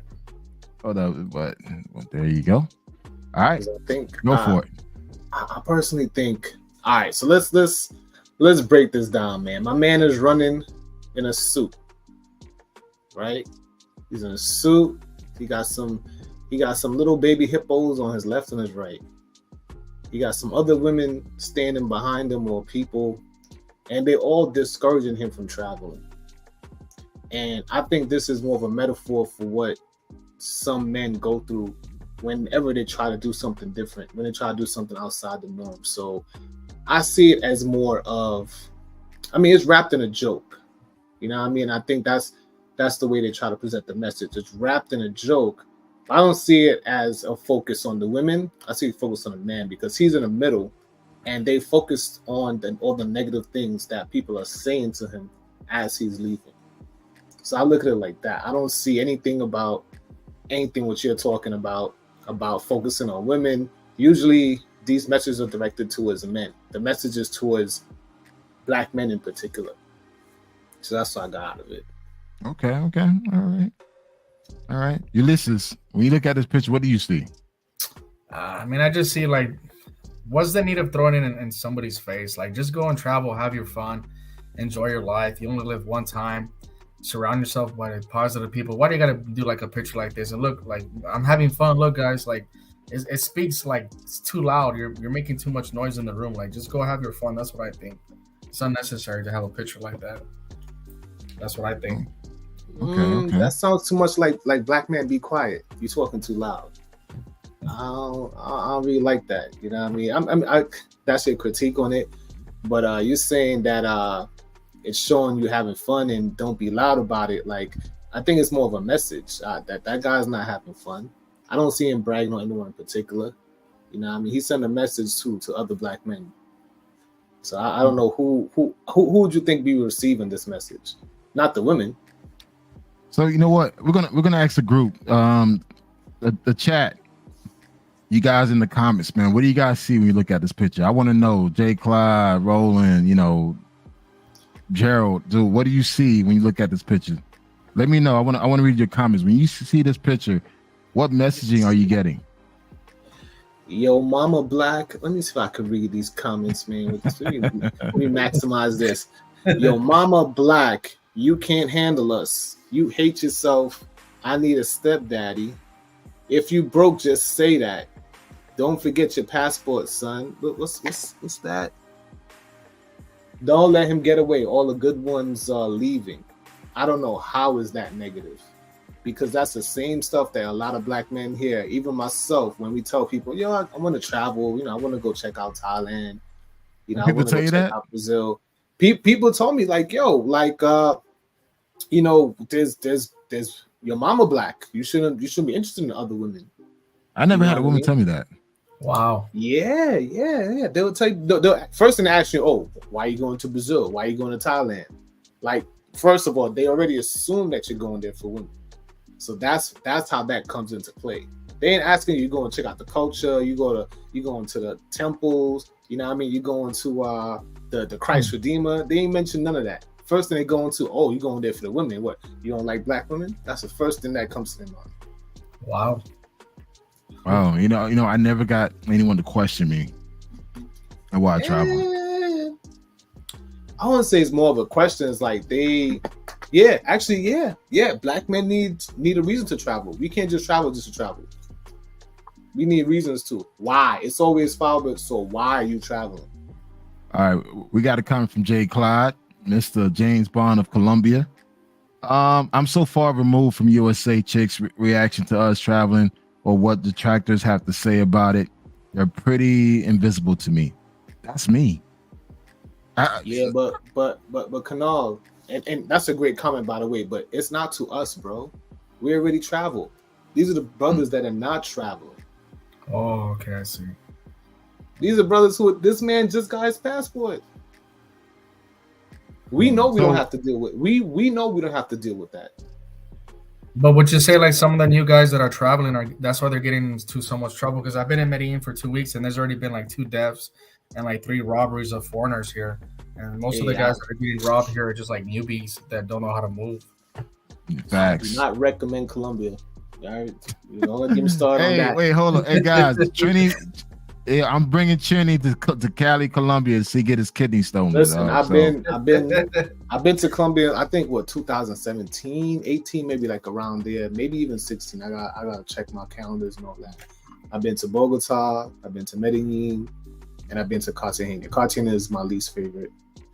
And since when they had that political uprising, a lot of my friends that I knew that had condos and stuff in Medellin and saw how the locals just turned on every foreigner when they raised taxes. I think taxes is like 45% now. And when I saw that, and I saw people sell their condos, sell their units, because it's like, yo, like anytime there's political uprising, like things happen, and people forget like this is still Medellin from back in the day. You know what I mean? Like, yeah, we stay in Poblado, and you might go to Belen and stuff, but there's still the hood not too far. Yeah, they still have a narco culture here in the barrios, bro. I'll tell you that right now. Pablo might be dead, but his culture is still, his legacy is still alive in the barrios. I could promise you that. Well, one thing for a fact, I'm bringing Trini to get his kidney stolen in Cali. So he'll be there in April. There's no other place on this planet where I've heard people constantly getting drugged and robbed. I don't know any other city that comes to mind. It's constant thing, bro. This is weekly. My man said he's been there for 2 days. Yeah. So you can't tell me this place is so safe, bro. Well, the Trini, you have to understand, the plant is actually growing in Medellin. Like that region or that Pisces region, that actual plant that they use to scope is grown in that area. Oh, shit. And y'all still going? Well, that's the thing. Like, so hold on. So you telling me they got a little abuela over there showing the daughter how to make scopolamine, dog? Like, dude, I seen the actual plant. I seen it in Medellin, bro. Najee, that's bro. I seen the plant. This girl took me where they actually get where they do it, and she showed me the plant. It was like a white flower. And brothers to me are so. I mean, it's unfortunate that we have the new young brothers, and we can't just give them destinations without trying to, link up with someone, like some OG, like what you're talking about, link up with someone else there, because this fantasy of them having a threesome, I think, is the most dangerous thing in the world. Like, you don't know shorties from a can of peas, and you don't know another shorty from a can of peas, and you decide it's a good idea to bring them both to your crib for the first time, and you don't know them. You know what I'm saying? And people get rubbed and drowned. Yeah, there's not a hookup culture in Colombia anyway, so yeah, there's not a hookup culture here in Colombia. And on top of that, when I was there, it's probably even more now. There's an undertow of anti-foreigner. Yeah, movement. yeah, like, I seen it. I seen posters on the wall, saying, no gringos and no sexual, no sex tourism, all that kind of I stuff. Saw that. So you're there, and people are automatically assume that's what you're there for, and then you also become a target. So you gotta move real careful. And if I gotta go someplace where I gotta move too careful, I don't see how that could be fun. Yeah, because guys, Trini has a tendency to venture off into La La Land when he's walking around. So yeah, that's why the way he's the way he is. We want to bring that up because if you want to bring that up, my gut feeling intuition was on point. Because what you dealt with when I left, I didn't. Yeah. I dealt with some bullshit, man. I had to all right. So my intuition said, nah, I ain't following. Nope. I gotta follow myself. Let me get some Wi-Fi. Hey, we got Jay, man. What's going on, brother, man? Yo, what's going on? Y'all hear me good? Yeah. We can hear you loud and clear. Your mic's clear, man. Good mic. Okay. Yeah, that's what's up, man. Yeah, just wanted to say I'm looking forward to seeing a couple of those pictures of you going to Mexico City, man. I'm really looking forward to that. But yeah, I wanted to hop in a little bit, man. I ain't had much time these days. I'm back in the Matrix for a while. Yeah. But, as you can see, I'm making my escape plan. Temporarily, yeah. But yeah, I wanted to comment on the AI pictures. All right, cool. Yeah, definitely want to get your take on that. I think it's guys at this point, they're having a lot of fun with it. You got to realize, man, these guys have had a lot of shit thrown their way. So it's like, they've been talking about these brothers for a long time. And I think it's gotten to the point where guys, you got to realize these are replies. We didn't initially start this whole thing. It was constant bashing of passport bros or brothers that travel or anybody that's trying to do anything new. So it's like, these guys are just, now we're kind of having fun with it, but yeah, and to the comments you made earlier about, a lot of overweight guys and stuff like that going overseas, I actually agree with a lot of the things you say. That's why I actually like your content, by the way. I actually like a lot of the stuff you say. All right, cool. I appreciate that. Because I think what's happening is you're pointing out a lot of the issues that are with passport bros. It's not all passport bros. It's not most of the guys traveling, to be honest. But we do have to be honest. There are a certain amount of guys that are using this kind of as a cover, being like, hey, those guys are traveling. Let me, start commenting from my mom's basement, talking about how modern women ain't ish and all this other stuff. So that's why I agree with a lot of what you're saying, because I don't think you're talking about Passport Bros as a whole. I think you're talking about the guys that are kind of just using this movement, as they would call it, as a way to just kind of get back at women. Can I say this again? At the end of the day, man, I'm all about particularly black men traveling, because I know a lot of us as brothers, we carry the world on our shoulders. We take on a lot, and we have no place to let it out. So I'm all about, get your passport, go out there and see the world. However, there's a small segment that just speaks the loudest, that I know for a fact that they're not out there putting in work. They're not out there experiencing the world. They bitter. They're somewhere in the basement making their videos, taking other people's content as their own. So at the end of the day, dude, I support Passport, but look, as much shit that I talk about Passport Bros, at the end of the day, I like what you guys are doing. I like that you guys out there creating content, showing the world, how to do it right. But it's just like, check these other dudes. Right. And so-called claiming claiming this lifestyle because they're not living it. So yeah. Well, I mean, the theory I have is, obviously, I think everything's a process, right? So it's obviously things aren't gonna go perfect. Obviously, there are going to be certain spies or certain fakes within the group. That's just the reality of any group, right? So, I think as we continue to move forward, I think it's going to evolve, kind of like how you're seeing guys. More guys are starting to learn languages. More guys are starting to invest in businesses. And I think how they always say, the cream always rises to the top, right? So, right. I think there's always going to be this continuous separation of the guys that are just talking and the guys that are actually doing. So, I'm kind of in the space of where, like, for example, I see the animation. I just think it's funny. You know what I mean? I look at it. I think it's hilarious. I think these guys are talking crazy. It's the internet. It is what it is. Yeah. So, and it's going to happen. So it's one of those things we can't control. We can get up here on YouTube all day telling these guys to stop. It's not going to stop. You know what I mean? So it's kind of like, I just take it, I look at it, say, hey, they're having fun. Let them have fun. It's going to happen. Laugh at it. I agree. I mean, when I first saw it, I was laughing. I was reading the comments. It made me laugh. It's like, that's crazy. But my thing is, like, show a different side. I think we need to start showing that we are happy, that we are content. We are, we do want to be fathers and husbands. Like, we need to start showing that. It's like all they see us is just complaining. They're not seeing the end result. They're not seeing us, at these rooftop parties, restaurants in these other countries paying $50 for the whole entire meal. Right.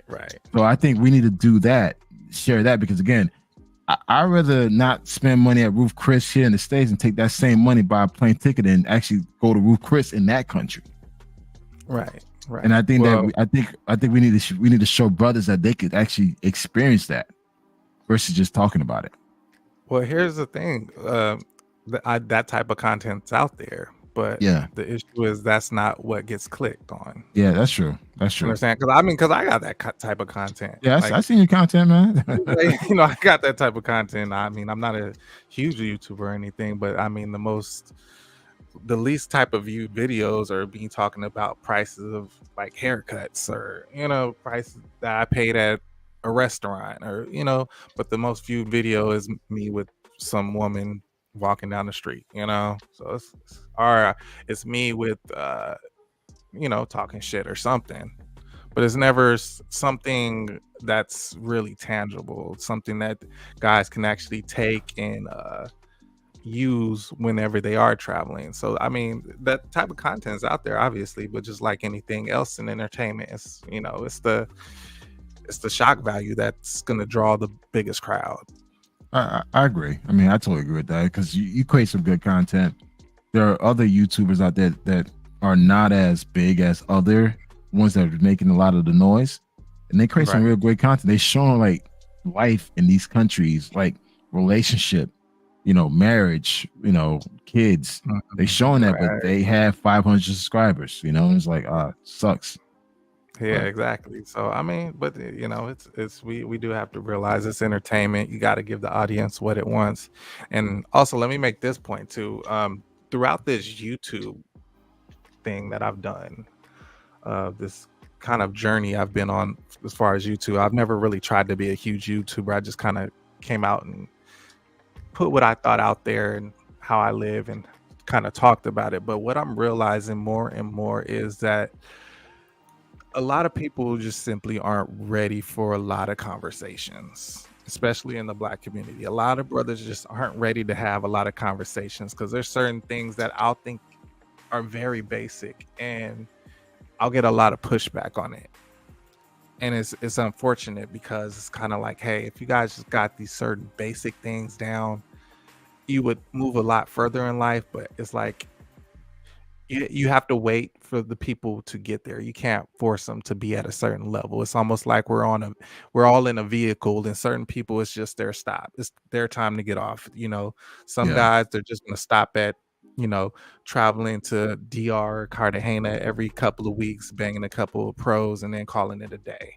Some guys are going to go out there, really start thinking about investing. Some guys are going to really embrace the culture. Some guys are going to actually make plans to live there. Some guys are going to just travel the world, so it's everyone's at a different space. So I try to keep that in mind. So Kamal, let me add something. Go ahead. So when you mentioned earlier about showing a different side and showing this and showing rooftops and all that kind of stuff, the response is still the same though. It's the same response. So no matter what you show, the pushback is the same answer. Your mama Black, or that's the thing. It's like it's the same pushback. So no matter what the content is showing, if the Black man is doing something outside the norm, the pushback is still the same. It's never congratulations, Black man. Look at you traveling, doing your thing. Well, see, for me, like when I post up on my Instagram page and my Facebook page, I don't get no pushback at all. So but you can't use that. You can't use your friends and network as a representative. I agree. So I mean, you're right. But it's just like for me, I'm also at a point where I give one flying fucks. It's like, yo, I'm gonna live my fucking life. Fuck you. You're not fucking me. You're not feeding me. You're not cooking, washing my clothes. I could care less what you think. So for me, I post all over my Facebook page. They see me. Damn, how many girlfriends you have, bitch? Don't worry about it. It's just like we ain't fucking. So that is pushback then. No. That was back in like 2015, 2016. Now they realize I'm a jig. Like I got friends where their wives don't want them to travel with me because they know like, yo, some shit. That is pushback, bro. I'm like, let me say this. Because you're taking two different avenues. You're taking the avenue of I don't give a fuck. Other guys are taking the avenue of, okay, let me capitalize on this. Yeah. The fact that they're angry. So, like the more angry they get, the more obvious views that you get on. Like, for example, my Facebook's like off the hook. Yeah. But my YouTube isn't really going nowhere, right? So, but on my Facebook, it's like I talk a lot of shit on my Facebook. But I mean, with Facebook, I don't put a lot of energy into it. It's like every post I do takes like 2-3 minutes, and then I'll get back to studying or working or whatever I'm doing. With YouTube, it's, as you know, it actually takes a lot of work. So it's like it does. I could get on Facebook, so I could get on Facebook and talk shit, but as far as YouTube, it's like, okay, well, that's what I do on my Facebook. Is like I capitalize on these animations. I capitalize on these Jada Pinkett Smiths and different. But here's the thing, right? Right. But here's the thing. I've had a lot of women hit me up on a DM, like, yo, I like how you move. I like the places you going and everything else. Let's travel together. Mm-hmm. dude, like I'm posting like whatever. I don't give a fuck. Like I'm in Thailand with different women, whatever. It's just like, but still, they'll send me a DM like, hey, listen, I like to, if you'd be interested to meet up, are you in the Atlanta area, Dallas area? And I'm like, damn. I just put my business out there. It's like, hey, it's whatever. But to them, it's like they find that shit intriguing. Right. Yeah, I got the same thing too, even though I talk ish. Matter of fact, listen, Black Men Travel, I'm gonna give you an exclusive story right now. Have not told it on YouTube. I think I've only told one other person. So when I was in Brazil, obviously I talk a lot of shit on my Facebook. When I was in Brazil, this feminist hits me up on my in my messenger. She tells me, she was like, okay, well, why are you talking all this ish about women? And I'm like, okay, well, what do you disagree with? So, and then from there, we've had a conversation about it. We were like, talking about what's going on, talking about this, talking about that. Now, obviously, I was going from Brazil, went back to Colombia, right?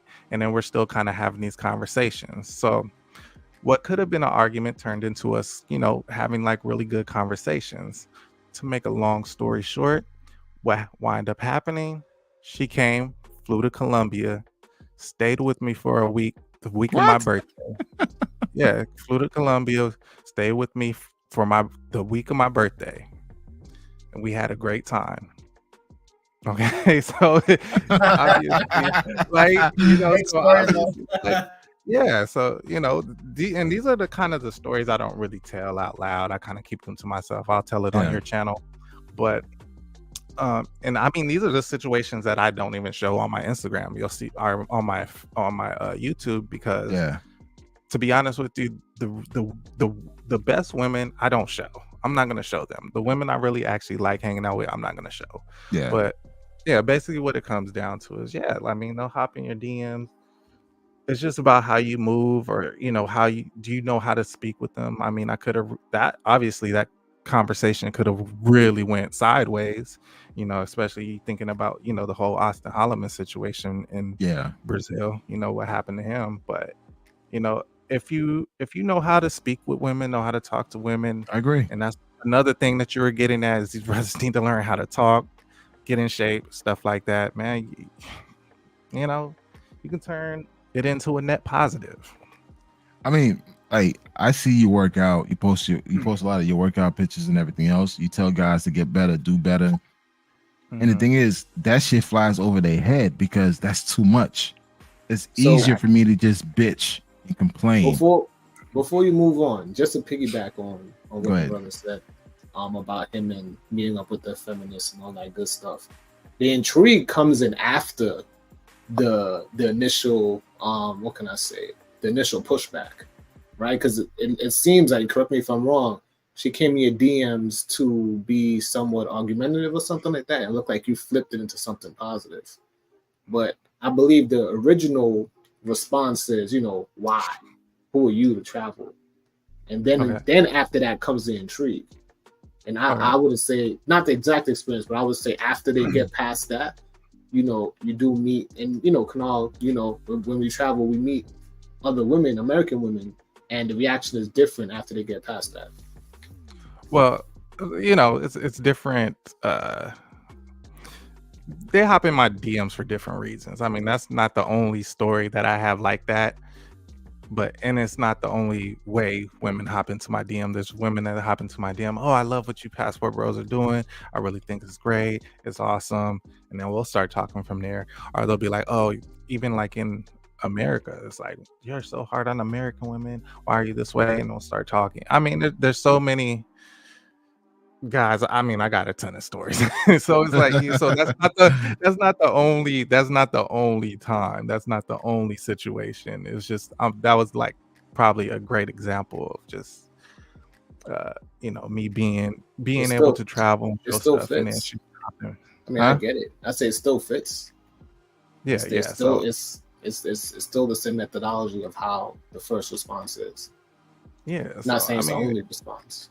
Yeah, it's not the only response I get, but that's just one of the ways I'm kind of like, I want guys to work on themselves as far as speaking to women, because 90% of these dudes, I mean, imagine she would have hopped into their DM What is it you have against women, bitch? What the hell you think? Yeah. You talking like, you know what I mean? Like, you know, and it would have went left. But you know, it's like if guys just, you know, they got to pick their battles and just kind of learn how to turn things into net positive. So I want to be clear. Do you guys think these men are engaging women in conversation or engaging men in conversation?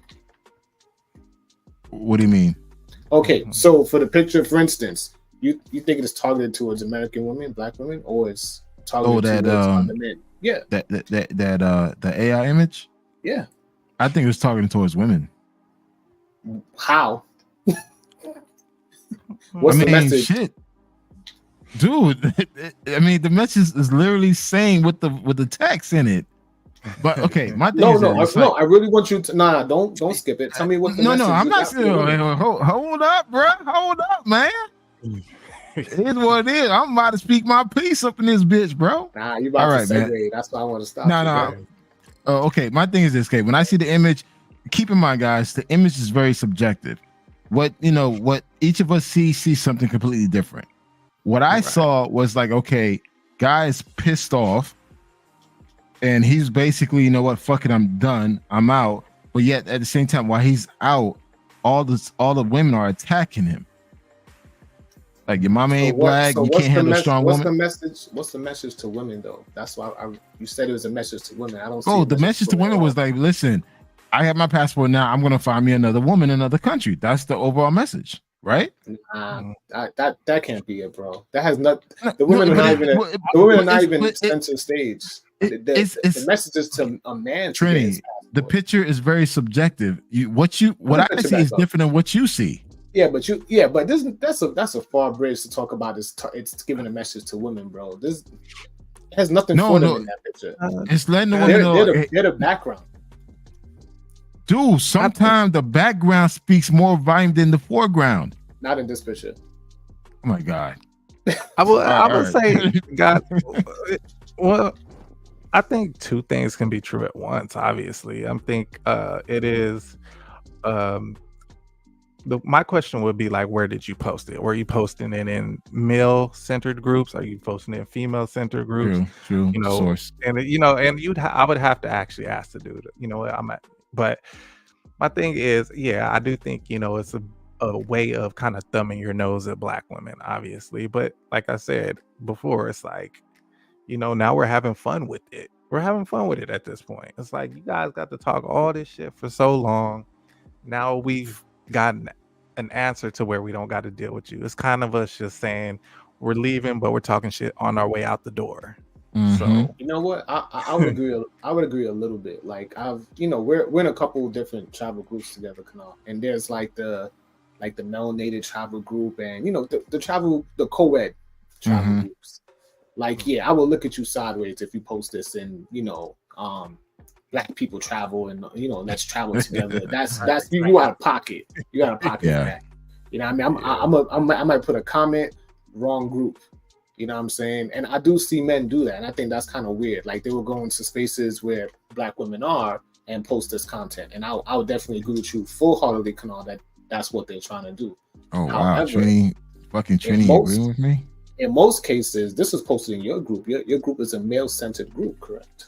But you know, I always have an angle. You know what I mean? So. Yeah, it's a male-centered group, and I think this is something that you post in, you know, a male's chat group, a male's YouTube.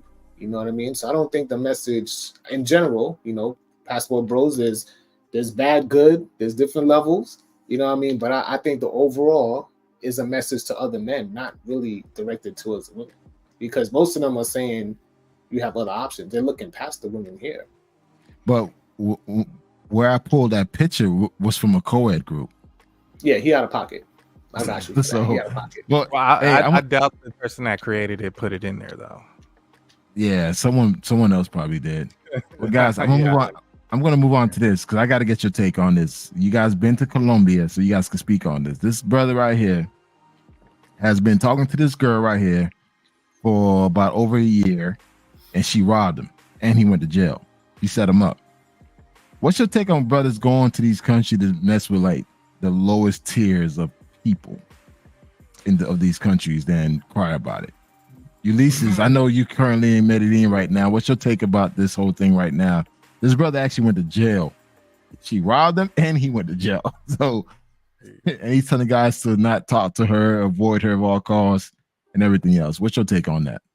Damn, I could say so many things, but I think I would rather say like guys need to realize that you're the prize as well. So try to be like a girl that's from the higher stratuses, like a girl that has something to lose, like an attorney, a teacher, a nurse. It's not that hard to pull one of those women over here, but you have to work on your skills. Like, you know, you have to learn the language. You have to try to learn their culture and meet connections. A lot of the relationships that are met over here in Colombia, they're met through a friend. Like if somebody meets a girl, it's usually, oh, my friend introduced me.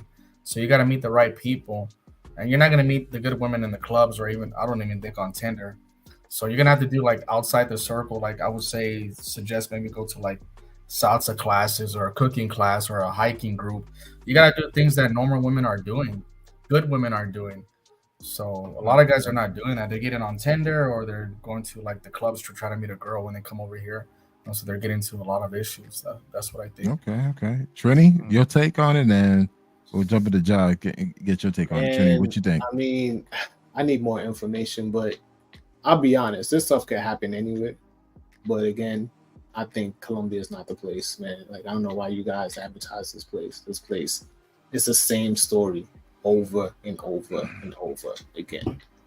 You know what I mean? And I think that we're just targets out there. It's not safe. You know, you're getting drugged, robbed, and now you're getting thrown in jail. You know, it just does anybody know the backstory to this guy? I mean, I need more information, but usually this is posted in like the Medellin Scopamine group.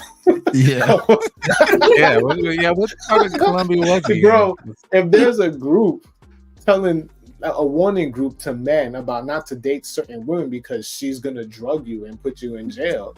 Like, that should tell you something, bro. Hey, like, but let's keep it real. The girls that are drugging are all ugly-looking women. I haven't seen that one attractive woman that's drugging. I haven't seen one girl that'd be like, "Oh, she would have got me for sure. She's hot." Nope. Listen, yo, my thing is like, yo, bro, man, your ass brought a plane ticket, Airbnb, hotel, whatever you took to go mess with that. Like, really? Facts. Really? Like, I'm looking at this woman like, yo, what the? She like, that's a black man. Yeah, that's a brother. I'm like, there's got to be more to this backstory though. So who knows? Hey, what about you, Fleming? So I mean, for one, it's like I forget who said it, but yeah, brothers got to start going out there realizing that you got to step your game up, and this is one of the things I kind of been starting to preach. And I've been getting a lot of pushback for saying that guys need to go out there and start messing with better women. And guys are just like, no, man, it doesn't matter how she looks. She has to have a good heart. I'm like, all right, man, listen, all right. Whatever. Like, you know what I'm saying? I'm trying to help you out. I'm not trying to tell you anything to make you feel bad. It's just, you know, I'm trying to tell y'all one thing. And another thing is, like he said, that guys got to start messing with women that have something to lose. And if they're not going to do that, my main thing is always stay at a place that has 24-hour security where she has to bring her ID. That's one of the biggest things. That's probably like one of the biggest things. Be willing to say no to these women. That's another thing, is a lot of brothers aren't willing to say no. I mean, even on, I believe, like, I don't say this on my YouTube, but I think Tinder, you can be pretty safe if you take all the precautions and you play by the rules. But I just tell guys stay off of Tinder because obviously they're not gonna play by the rules. So, but stay somewhere. It's 24-hour security. You got to check your ID. Another thing is, I think a lot of people have picked up on that I said in this space, is I don't drink out of a glass. I always drink out of a bottle because it's going to be hard for them to put something in my drink in the bottle. You know, make sure you got their, you know, their social media, Instagrams, Facebooks, all that type of stuff. If she only got 3 pictures on her Facebook, come on now. Like, really, you know what I'm saying? And it's just, You got to know where she work. Is she going to work? Where is she working? Where is she going to school? You know, you got to know a little bit more about these women rather than just being like, oh, you Colombian. Okay, you got a fat ass. All right, you know, come on over to my security list apartment. And, you know, yeah, girl, go ahead. Make me a drink. It's cool. Like, come on, man. But I mean, I don't know the whole story to this, but at the same time, I can always, I guarantee if I question him, I can tell him exactly where he went wrong every time. Oh, I see it. I mean, the fact that he even selected her. I'm not even gonna get on her. Hey, fuck that, man. Look, let me tell you this, man. My OGs taught me, like, listen, while you're overseas, fuck your fantasy. Guys, get it. While you're overseas, whatever fantasy you have, fuck that fantasy. So for me, I'm already picky as hell. I said Trini was with me in fucking in Thailand. I was picky as hell. I had to pick it. Finally, he pointed out fucking Chun-Li. I was like, oh hell yeah. But it's just like I'm picky as hell. So for me, it's like that right there. Hell the fuck no. It's like, get away from me. Like the hell, I could find that in Miami. Are you victim blaming right now? Nah. Yeah, that's what it sounds like. You sound like he deserved that. You sound like he picked the wrong. You deserved that. You picked the worst out the bunch. Hey, there is a victim blame culture in Colombia, though. I will say that. That's the bad thing about this place as well. It's a what culture? Repeat that. There's a victim blame culture in Colombia. So, like, don't expect any empathy from the locals if bad things happen to you. Like, I see the comments that these people write, and it's always like, oh, another gringo looking for a prepaga or some shit like that. So, but 90% of the time it's true, though, right? It's usually true. I mean, know, it's usually that's what they're up to. You gotta stop telling people go to these places, not giving them the information they need to go to these places safely. You know, and a lot of men, I'll be honest, which I think is a good exposure for them to be around beautiful women, but some of them it's their first time and they just lose their thought process, man. Like it just goes out the window. All the precautions goes out the window. So it's like that's why Colombia is so dangerous because of that, what you just mentioned right there. Because this is not the place where you fuck around and shit. Like, you know, yeah. So I don't think it's a lack of information. I think it's just, you know, for example, like that dude that got deleted wearing the gold chain in Cartagena. Yeah. I mean, you know, that was very unfortunate. And, you know, obviously I'm not victim blaming. I'm not saying, oh, he deserved it and it should have happened. But at the same time, it's like, you know, you didn't have to wear that chain. You know, you're in Colombia. Come on, man. Like, you know, what like somebody told him it was safe to do so. He probably watched somebody on YouTube. Yeah, I'm pretty sure more people told him that it wasn't safe. That's the thing. I'm pretty sure a lot of people wasn't Cartagena? That was in Cartagena. Do you know if it's in the wall city or not? It was outside the wall city. I know exactly where it happened. It's outside. It's towards it's around the bridge area. And what do we tell young men about going outside the wall city? Well, I being outside the wall city is okay because there's Boca Grande. There's other areas where you can stay that's high end. But you need a tour guide. You need to know these places. You can't just be running around a gold chain outside the wall city. Well, you should not be wearing a gold chain, period. Shouldn't be wearing a gold chain, period. Even worse. Razor Rays just did I just seen a video and it was a local he said it looked like a gold chain that he was wearing and he got robbed. And that was a local dude. But that's the main thing they say is don't give papaya. But brothers, I mean, people in general, they just ignore that warning. And it's like, it's not a blaming a victim, but it is at the same time. It's like, this is preventable. Yeah. Y'all keep going to Medellin. Go ahead. Cartagena, go ahead. You're just drugging and robbing over there. Nothing to see. It's safe. It's safe. The locals love you. It's safe. Nah, the locals don't like us that much, bro. We're starting to get like a bad reputation, especially in Medellin, man. Like it's just like when they look at us, they're just like, oh, another like sex tourist. Yeah. And that's why I try to tell guys, like, listen, this Colombia is the size of Texas, man. Colombia is huge. People just get stuck on stupid on like 2 blocks. Like Pocket Jerry's is a block. Clock Tower is an area. That's it. Guys stay stuck on these 2 areas where like there's other areas within that city you could go to and not experience the same type of BS that you experiences, but guys just see what they see on YouTube. They try to live that lifestyle. No, you gotta give them the proper advice. They gotta know Spanish. They need to have a tour guide. They need to dress a certain way. It's not just go run around there in your Knicks jersey. You gotta give them more than that. Bro, hey, listen, man. We tell them there's more than enough information out there. It's not a lack of information. It's a lack of people just want to do what they want to do. That's also people just dominate choice. Okay. Yeah. Right. I mean, I'm not saying they, unalive by choice, but at the same time, there's not a lack of information for sure. A lot of information is out there. Well, if they keep going to the same places, like Kanal says, there is a lack of information. Well, just because no, I disagree. There's enough information out there. The question is, they choose not to accept that information. Yeah, I mean, it just at this point, if you still want your jury out in Cartagena or Medellin, that's on you. It's just like you're going to a country where people are still starving, hungry. They hungry, they don't have money, and you trying to go out there and show out with your brand new Jordans.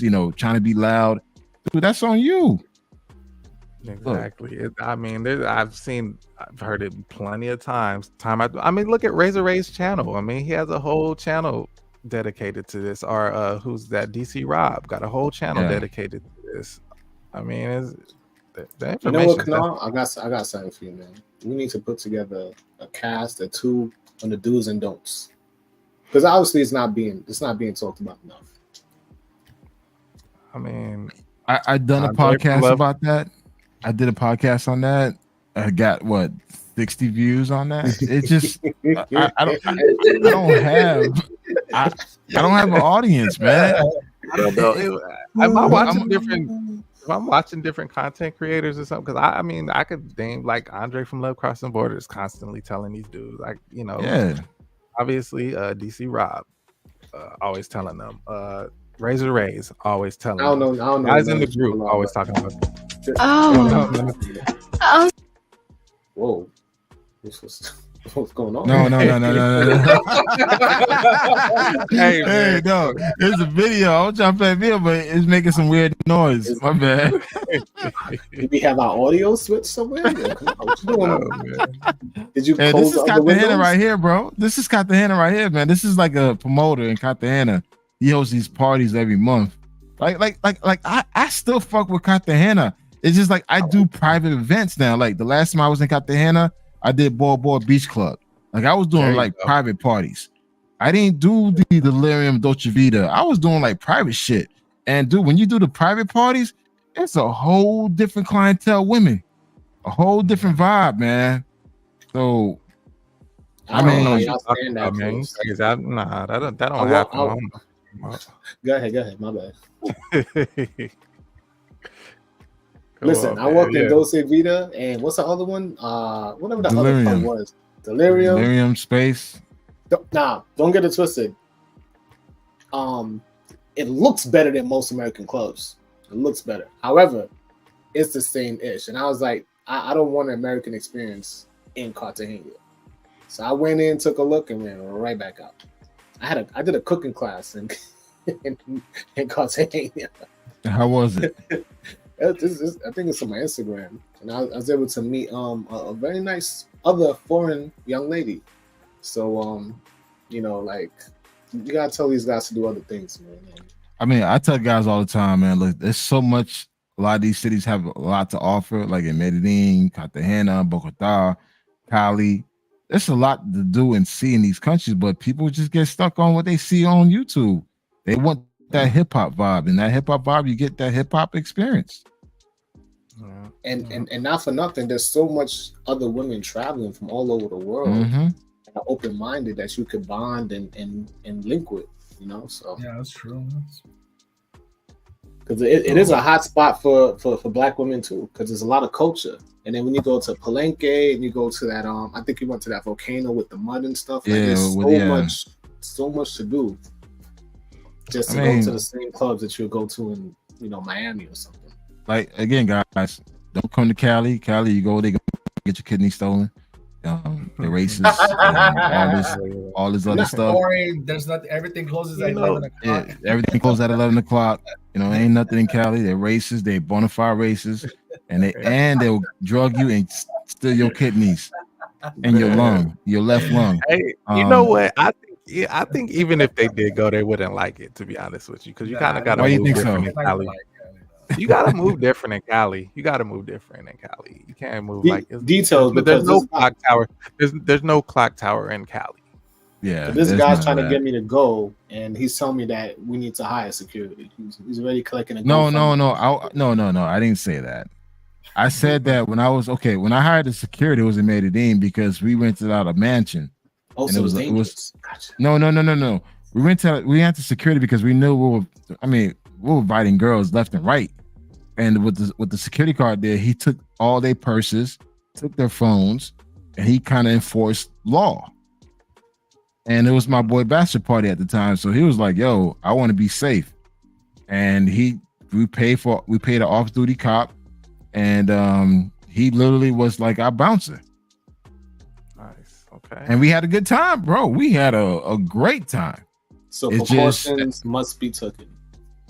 huh? Just like So you gotta take precautions. anywhere. Yeah. I mean, it was Medellin, but also too, we were up in the mountains, man. So anything could happen. I mean, we're up in like an Envigado area, so we had to come down to like Pacajeres, which is about like a 30-minute ride coming down. But once you up there, it's just like, hey, listen, it's just better to be safe.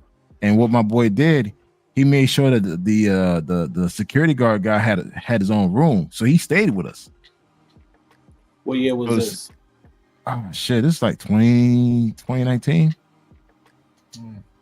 I think. Yeah, it's so, but I mean, at the same time, dude, we're walking around El Centro, we were walking around all over the place. We felt okay. Nobody ain't fuck with us. Because people know who he was. So it was just like, all right, cool.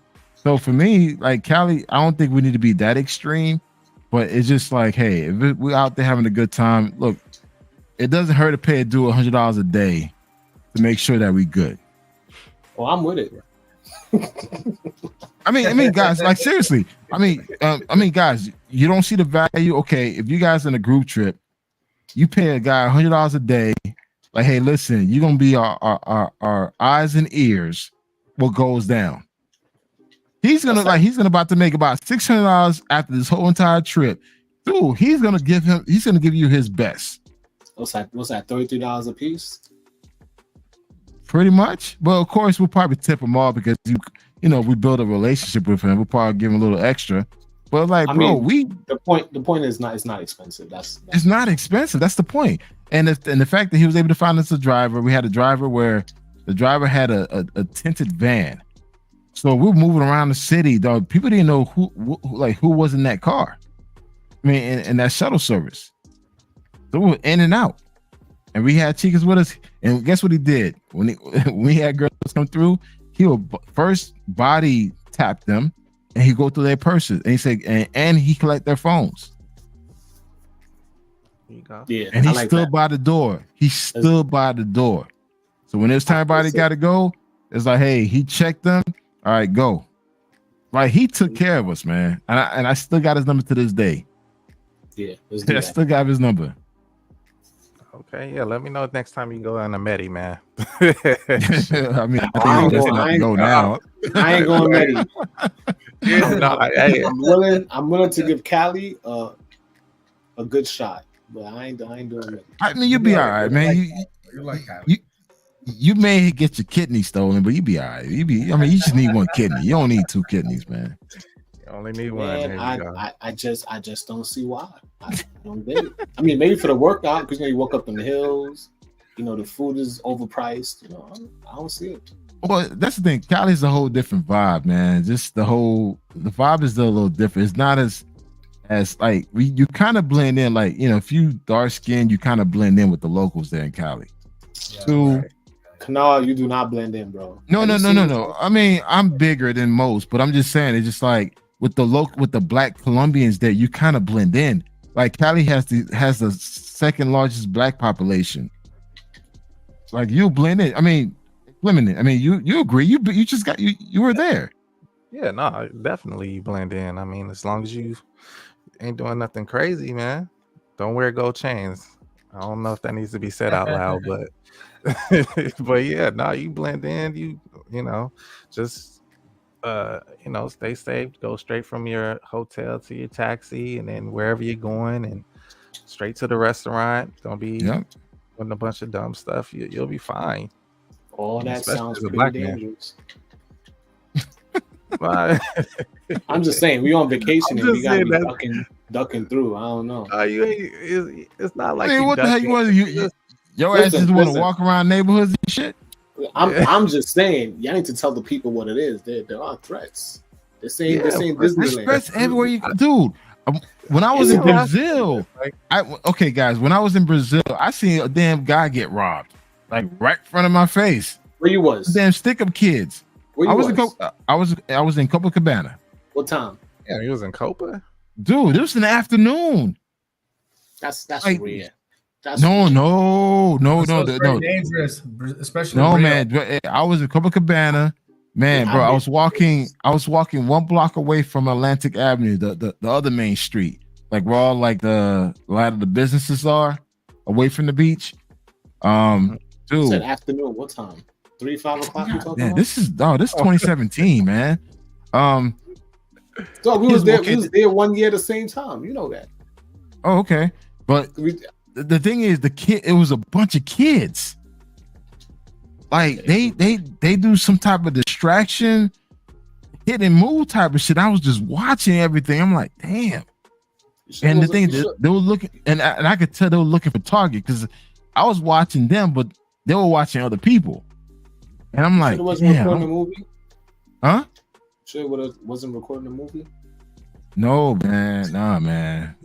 These kids. There's that picture where people thought it was actually. Man, these kids wearing sandals and all, man. Like it just happens. It doesn't matter where you at. It just happens, man.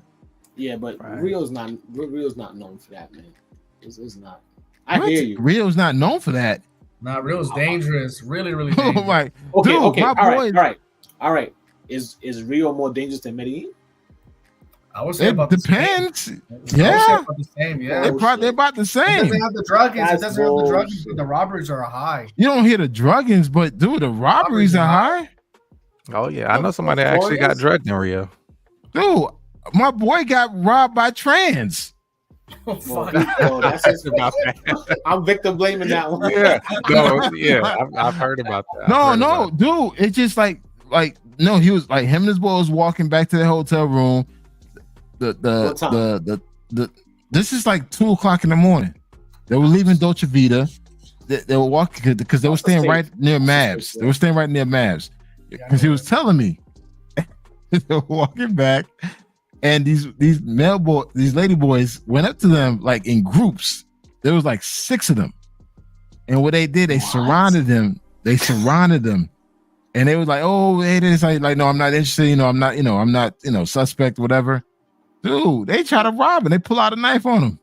Nah, I don't believe that, man. They all right, I've heard about it. Your ass don't believe shit, man. Your ass don't believe a goddamn thing, man. Dude, it happens. Dude, you hear cases of trans robbing folks. Listen, they on I've heard about it. I've heard about it. people's grounds, man. And usually there's police. No. Police where? On the beach, right in Copa, No, it's not. Dude, depends where you are in Copacabana. It doesn't. Dude, if you were on Mavs, you have the tail end of it. We're talking about that particular area from Dolce Vita to Mavs.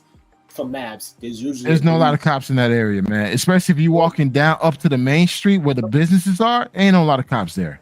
There's not. I think we're not talking about the main street. We're talking about that particular spot. Stop changing the location. No. See, okay, again, you didn't hear what I just said. My guys were leaving Dolce Vita at 2 a.m. Correct. They were walking towards upstreet towards the main road, which is like where all the businesses are, like the Starbucks, McDonald's. So they weren't working towards Mavs then. Oh my God. Okay. you guys, I assume that you other guys understand what I'm saying, right? Yeah. No, Okay. hold on. Let me start over. Let me start over. This is what he told me. They were leaving Dolce Vita. They made a left to go more inland. So they're going more towards inland, which is the block over, which is the main street. That main street has a lot of the McDonald's, the local businesses, Starbucks, and all that. I forgot the name of that street. They go to that 1 block extra, that 1 block more inland, away from the beach. Dude, those are pockets in those areas because there's small alleys within that block. I wasn't walking down there that time of night. Oh my God, they're walking back to their spot. All right. So where was their spot?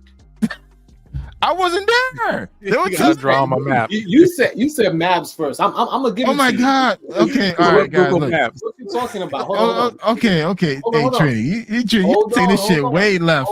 Okay, let me start over. I'm gonna start over again. Okay, my guy was living. Okay, look, listen. They were staying at a spot which is a block away from Mavs, inland. So that means that once you pass Dolce, because Dolce Vita and Mavs is only a block away from each other. So they didn't walk straight then. They walked inland to do some other ish. They gotta walk straight then inland to make a left. No, they have to. No, Dolce Vita is a straight walk to Mavs. You just stay on the beach. No, okay. You got a comprehension problem, man, because you obviously didn't hear what I just said. I said, listen, they were walking towards Mavs to make a left to go inland. So before you get to Mavs, there's a block right there in the corner, right? So you got to make a left to go inland towards that next block, which is the main business street. I get that, but if you're smart and you're walking on the beach 2 a.m. in the morning, you would not walk in the alleyways. You would walk straight. It's not an alley, it's the main street. Okay, the better route would be walk on the beach straight to Mavs. There's usually police there. Then make the left to hit Mavs and then go to the spot. You don't. I just said that, Benny. You've been drinking, bro. Nah, you didn't. Like, I get it. I got it. We can move on. Hey, wait. Google Maps, man. You gotta point it out. People with the trannies, they was walking. Okay, you know what? Hey, I'm gonna do that right now because obviously. Don't put up a Google Maps. No, I'm gonna pull that shit up. Fuck that, man. I'm gonna pull that shit up. I'm gonna pull up Google Earth. So you guys can fucking see. Your dude was walking in the alleys, you know. No, I didn't say they. Oh my God, I didn't say they walked to the alley. I said they didn't walk on the beach though. All right, man. Listen, Dolce Vita is facing the beach, right?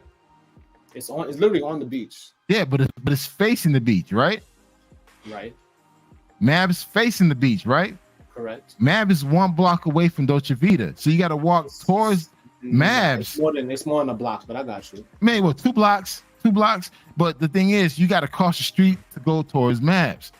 They turned to the left instead of going walk into the restaurant of Mavs. Bring the map up. Oh my gosh! All right, man. Bring the map up. I know exactly. What? Bring the map. Bring the map up. Okay, so wait. Who's? No. Don't give a shit, bro. Let me ask a question. Y'all been to these places, right? So you're telling me you can't walk on the beach from Mavs to Dolce Vita and vice versa. You don't have to go inland to get to Mavs or Dolce Vita if you're going from one place to the other. Am I wrong? You're talking about going to Dolce Vita. To Mavs. He's not talking about going to Dolce Vita. He's talking about going more inland. All right, Jay Claude. All right, I'm gonna tell you, Jay Claude is an expert of Brazil, especially Rio. Okay, he said it happens. Okay, let's hold on. I've seen at least 5 people robbed broad daylight in Copacabana last year. This is from another person, the Keymaker.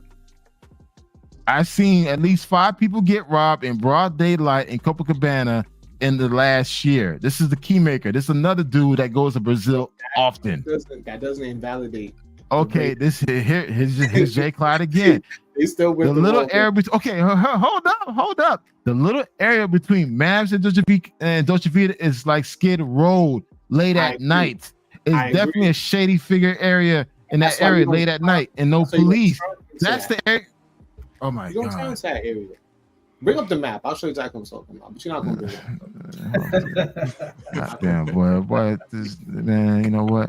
Sidebar. I might end up in Brazil. There. Yeah. That's why he's really bitching like that because he's about to be there in a few weeks. Ain't nobody bitching. I don't. Okay, all right. We got the map now, dog. Hold That's- up, dog. I'm about to shut your ass up, dog. I'm about to shut your ass up for real. No issues with no trannies in no Brazil. Man, I skip What? all this. I just stay in LeBron. There's a lot of trannies in Brazil. No, there's a lot, but you don't have to go where they are. They don't mess They're with everywhere. They never mess with me. I don't know where y'all be at. I'll be in Lapa and whatever, and I never seen no tranny. All right, guys, I'm sharing my screen. Can you guys see it? I can see. Yeah. All right, cool. Okay, this is Mavs right here, right? Dolce Vita is like what over here? Probably Like, the next block right here? over. Probably the next block. Like over. yeah, because this is the sketchy area right here. So, So Dolce where Vita should be they- right so here on where- this block. All right. Huh? So where they went? Which way they went? So as they were walking, they stayed here on the inland. This is the busy street right here, which is because this right here is Atlantic Avenue. This right, I don't know what the street is called, but I this know- is like the busy okay, street I got it. We know. where they has McDonald's, Starbucks, all this shit, right? Which way They went? left Starbucks. Okay. They left Dolce Vita. They walked here. They made a left I to go would- to their spot. I would never do that. I would have called a cab. I would never do that. From Oh, what the fuck? What happened to the That shit is- image? Yo, your man Todd is right. That little area right there, that is Skid Row. And there's another club in that pocket too. if I'm not Okay, mistaken. again. Okay, At 2 all in right. the Where's morning. okay, Mavs is right here, right? Come on, regardless This of- is Mavs right here, right? So Dolce Vita here. So they walk through this area. This is the Skid Row area, right? This area where you see all the trees. Can I zoom in? Okay. Oh, I can zoom in this bitch. All right. We're stupid for So, okay. So, okay, this is the Skid Row area. This is the area where a lot of robins, anything can happen in Rio, guys. Dolce Vita's in this block here. They walked through this area that made a left. This is where the robbery happened, right over here. And Nah, there's like a nah, club bro, right there, right? There's a There's club, like a right, club there, right there. Yeah. but it's closed. It closed earlier. So come on, would you walk through there 2 o'clock in the morning? Yeah, I probably would. I actually did walk through there at 2 in the I morning. probably walked through the I've definitely spot been right there. here. Okay, I've been. why I the hell never am I take a walked- damn taxi? Why the fuck take a taxi from here to here? Because it's safe and it's like 50 cents, so $2. That's what I would have done. Listen, I have chilled right here. Listen, I've chilled right here. Listen. I've chilled right here. in front of that Skid Row. Let Jay Clyde join. I think Jay I Clyde never- wants to join. Oh, okay. Hey, we got Jay Clyde in. All right, hold up. And you Hey, said- what up, Jay Clyde, man? Hey, You hold can up, do that. Jay Clyde. Wait, hey, Jay Clyde, man. There's no need for introduction. Hey, I had I need to you to come check. I need you to check this dude right here. He's talking now. Peep this out. Peep this out. I'm speaking from expert opinion here, man. Like, I got an Airbnb that I stay in anytime I go to Rio. That's specifically right here in this block. It's in the same building that Dolce Vita is in. So I know this area Goes over pretty here. well. Yeah. So like that picture that he got up, like if all y'all familiar with where Dolce Vita is at, my Yep, Airbnb it's that right I here. stay at is in that exact same building. I can literally walk out the building and I'm in Dolce Vita in 50 seconds. That area with that little park with that tannish Right here. looking, that's a school. That's the sketchy area. Yeah, that's a school right there in the daytime. That's like a little elementary school or some shit. At nighttime, that little block right there is very sketchy. It's a couple little, I think it might be like a little club on one of those blocks. But yeah, it's been a couple times. And it's not where it's like some dark alleyway where you're walking from the beach. So you're not going to feel like you need to catch a cab because it's tons of Airbnbs. That next street over that Canoa Over here. Yeah, a lot of that's Airbnbs here. Yeah, it's a lot of This block here. Airbnbs on that block. So you're not going to feel, especially if you're going to like Mavs or Dolce Vita, you're not Yep. going to feel like you need a cab to walk 1 or 2 blocks. But it's a lot of sketchy figures that be walking in that area, man. Like it really is. It really So is. you don't feel that you should get a cab, but it's a sketchy area. No, I'm just telling you, like, you're going to feel comfortable because you're like, man, my Airbnb is Yeah, you down the 2 blocks street. away. It's right down the street. I can walk these 2 blocks. I'll be good. I'm just telling you what the fellas probably thinking. And also that's where all the, you said, robberies and stuff happen. I didn't say a Ooh, lot a of lot of the robberies, but trannies. it's a lot of sketchy stuff. But the thing is, yeah, like Kano was saying, like when he said, I've heard that story too about fellas saying like trannies coming up to him in groups trying to pickpocket them Yep. and rob them. But this the thing though, I forgot what your name was. Vlog tripping when you were saying like a lot of fellas are thinking like you were thinking, and it's like, oh, Cabana. We lost you. Shit. Damn, we lost them. You still there? We lost you. Jay Clyde, yeah. Damn, Jay Clyde. He was in the mood. Oh, Jay Clyde was in raw form. Shit. And we lost him. Well, listen, I want to clarify my. Let me clarify my statement. Now ain't no clarifying goddamn thing, bro. You were talking all that tough shit. I'm not talking no tough. Yeah, shit. yeah. My statement. This is the area they robbed that right over here in this little dark ass section. Yes. And I was not walking there. I've been on that beach 3 o'clock, 4 o'clock in the morning, but I would not go up that block. I don't care if my Airbnb was the next block right over. I was not doing that.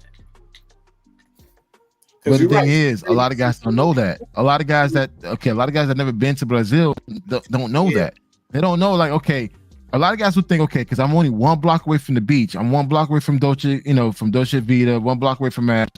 I could just walk with no issues by myself. Not knowing that, dude, our Trinities walking around, like, we'll actually try to, like, gang, shit, my damn tongue's twisting. Gang up on you. Because you're trying to lie. No, I ain't trying to lie. Hey, Jay Clyde, you lost it there, man. Hey, no. Hey, Jay Clyde, I need you to check this dude, man. Go ahead and speak your piece, man. No, like I was saying, it's I don't know where it dropped off at, but I was saying like a lot of guys, like Blog Tripping was saying, like they might have their guard down because they're in Rio and not thinking that it gets down like that in Copacabana. And they've been drinking. Yeah, but it definitely do. And I don't know if I was gone when I said this. I don't know if the call it dropped, but I've seen incidents and little chain snatches and stuff in the middle of the daytime in Copacabana, right there where those swirly black and white stripes are at.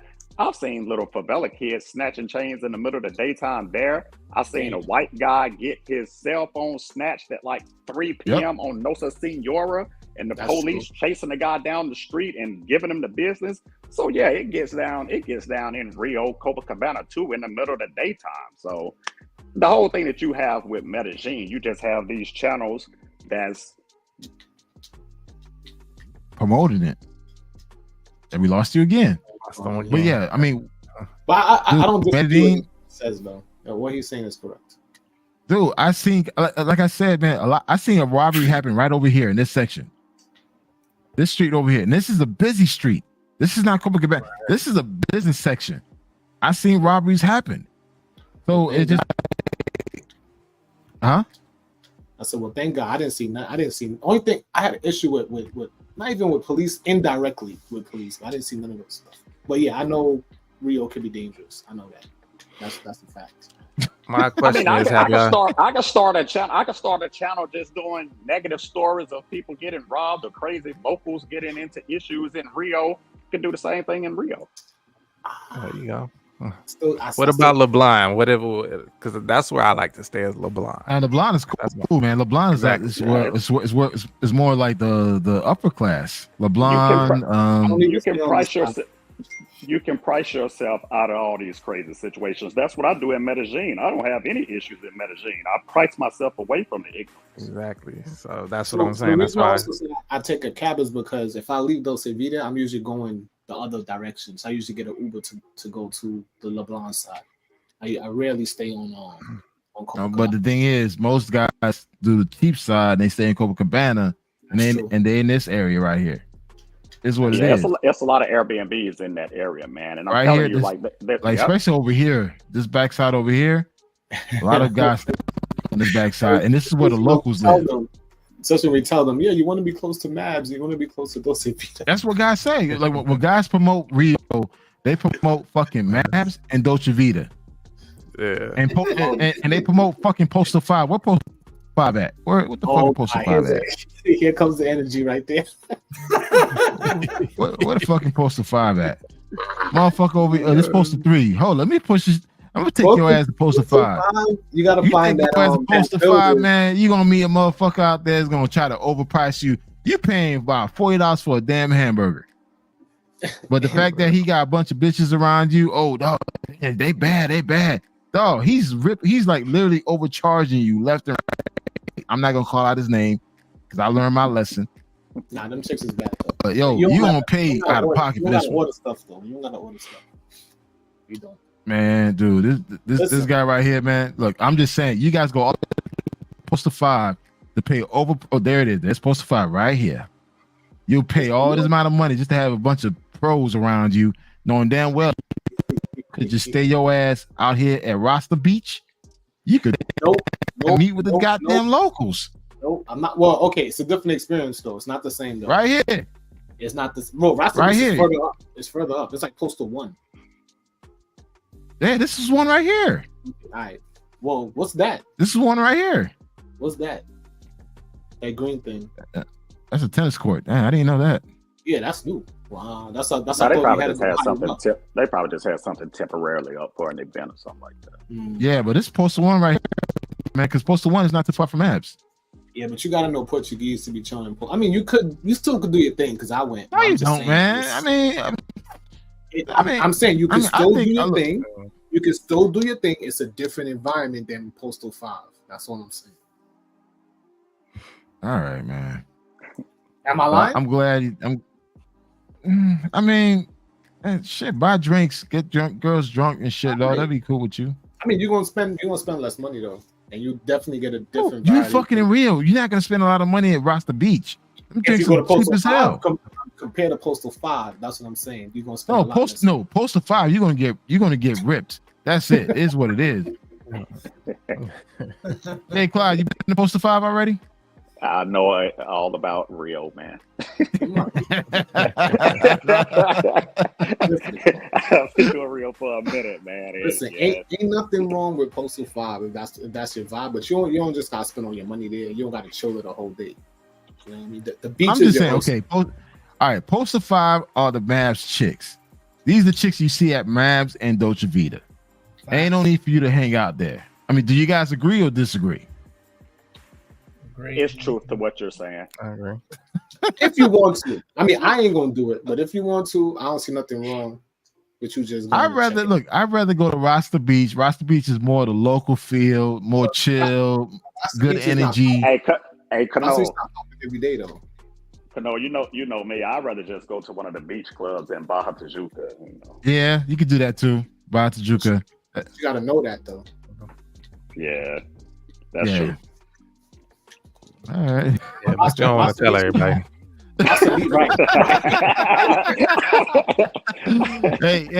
Hey, don't go to Baja Tijuca, dog. You're gonna get your throat slits, man. Hey, they got motos in Baja Tijuca. Yeah, they got motos. They got the stay away from Baja Tijuca, man. Trans, all that shit. Stay away from that area, man. Rasta Beach is not popping in the middle of the week either. So just let these people know that, man. Send them there.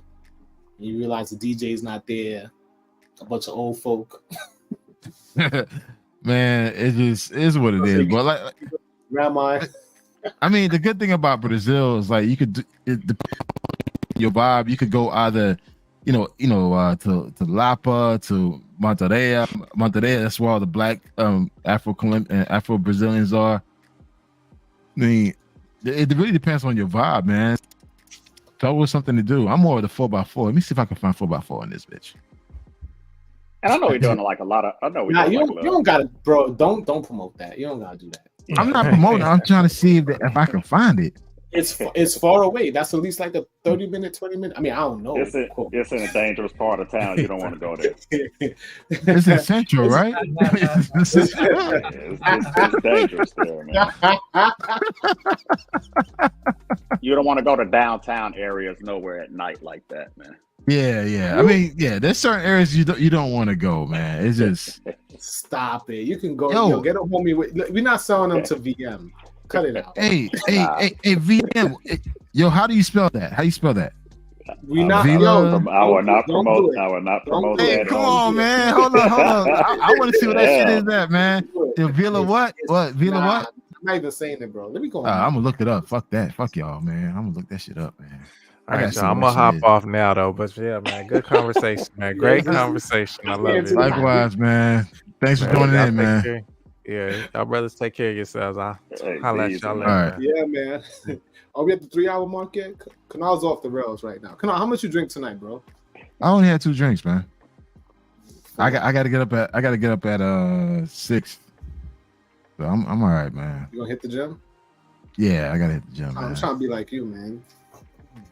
But real talk, man, I know we're doing like a lot of the lighthearted jokes and whatnot, but it's pretty much anywhere, man. Anywhere where you at, you're gonna have the good areas, bad areas. It's just all up to you, man, as far as taking safety precautions and what type of environment you put yourself in, man. So that's what it is at the end of the day. I always like to jump in with my little trolling because I'm always in Medellin. So anytime I hear all the negative talk, I'm like, man, I'll just create my own utopia while I'm here, and I don't deal with any of that stuff, man. So that's why.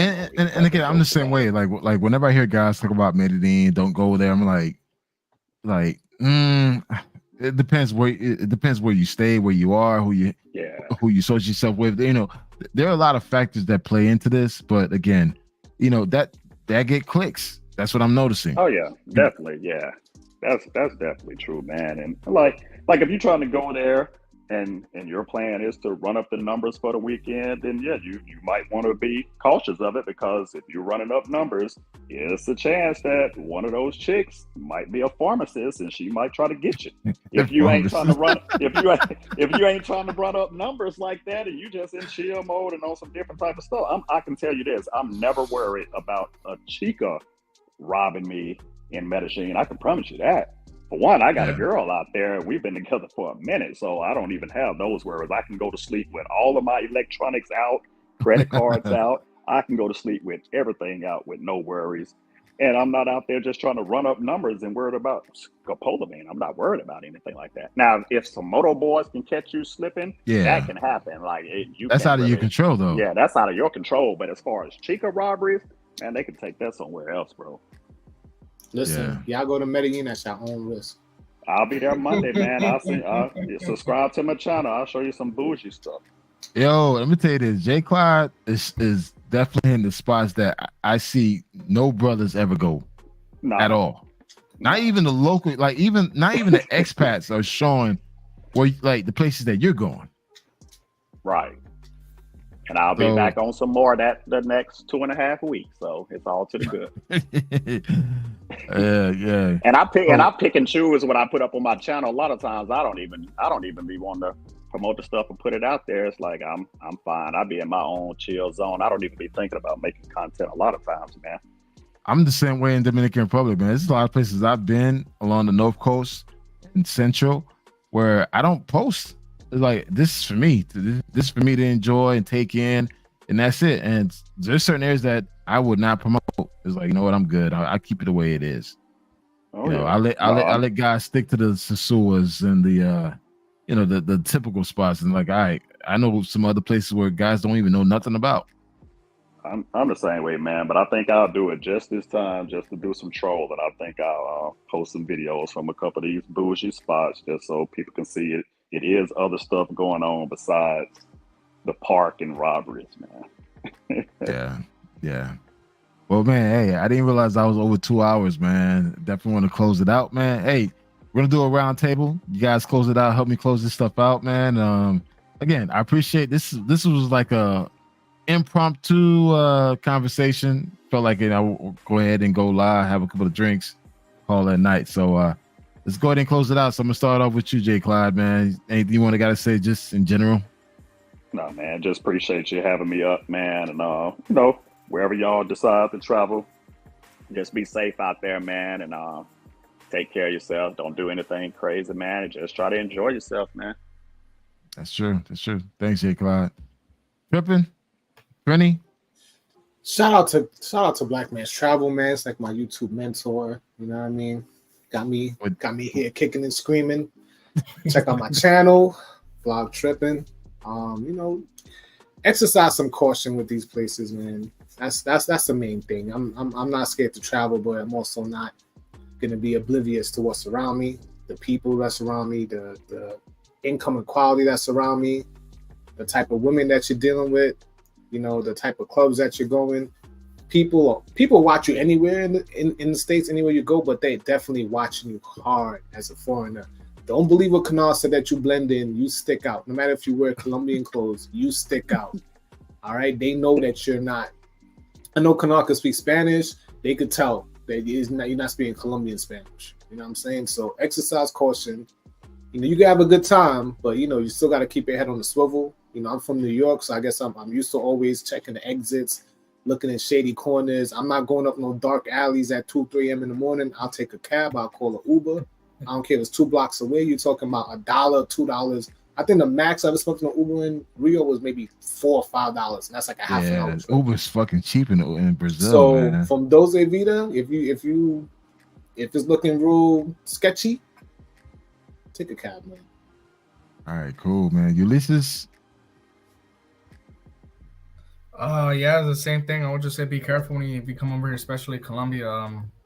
Robberies are on the rise, so just you are who you attract, guys. So like, make sure you have like a circle that you could trust, or elevate it, or be around people that have something to lose. Like, I mean, I hang around with some barrio people, but I've known them for like a few years, and I've gone to their houses, so I guess that's different. But if you're new here, just be aware of that, just because there is a lot of desperation in some of these countries, unemployment and all that shit. So just be aware, guys, and salute to the panel, and y'all have a good night, gentlemen. All right, thank you, man. And for everybody else, man, listen, man, as you plan for your trip for 2024, do your research. You just saw it yourself. We use Google Earth to figure out where we are, man. Definitely utilize your resources as you plan for your travels, and everything else. Be smart how you move. Don't be thirsty, and just be cautious, man. Just go out there and enjoy life, but also don't be dumb about it. With that being said, again, this was the Friday night shit talks on all things travel. Great conversation, man. I appreciate you guys jumping on the live again. This is totally on plan. I feel like just wanted to have a conversation with everybody, and that's about it, man. Damn, yeah, that's about it. Thank you guys. Have a good night. Have a great weekend, and take care, man. Peace.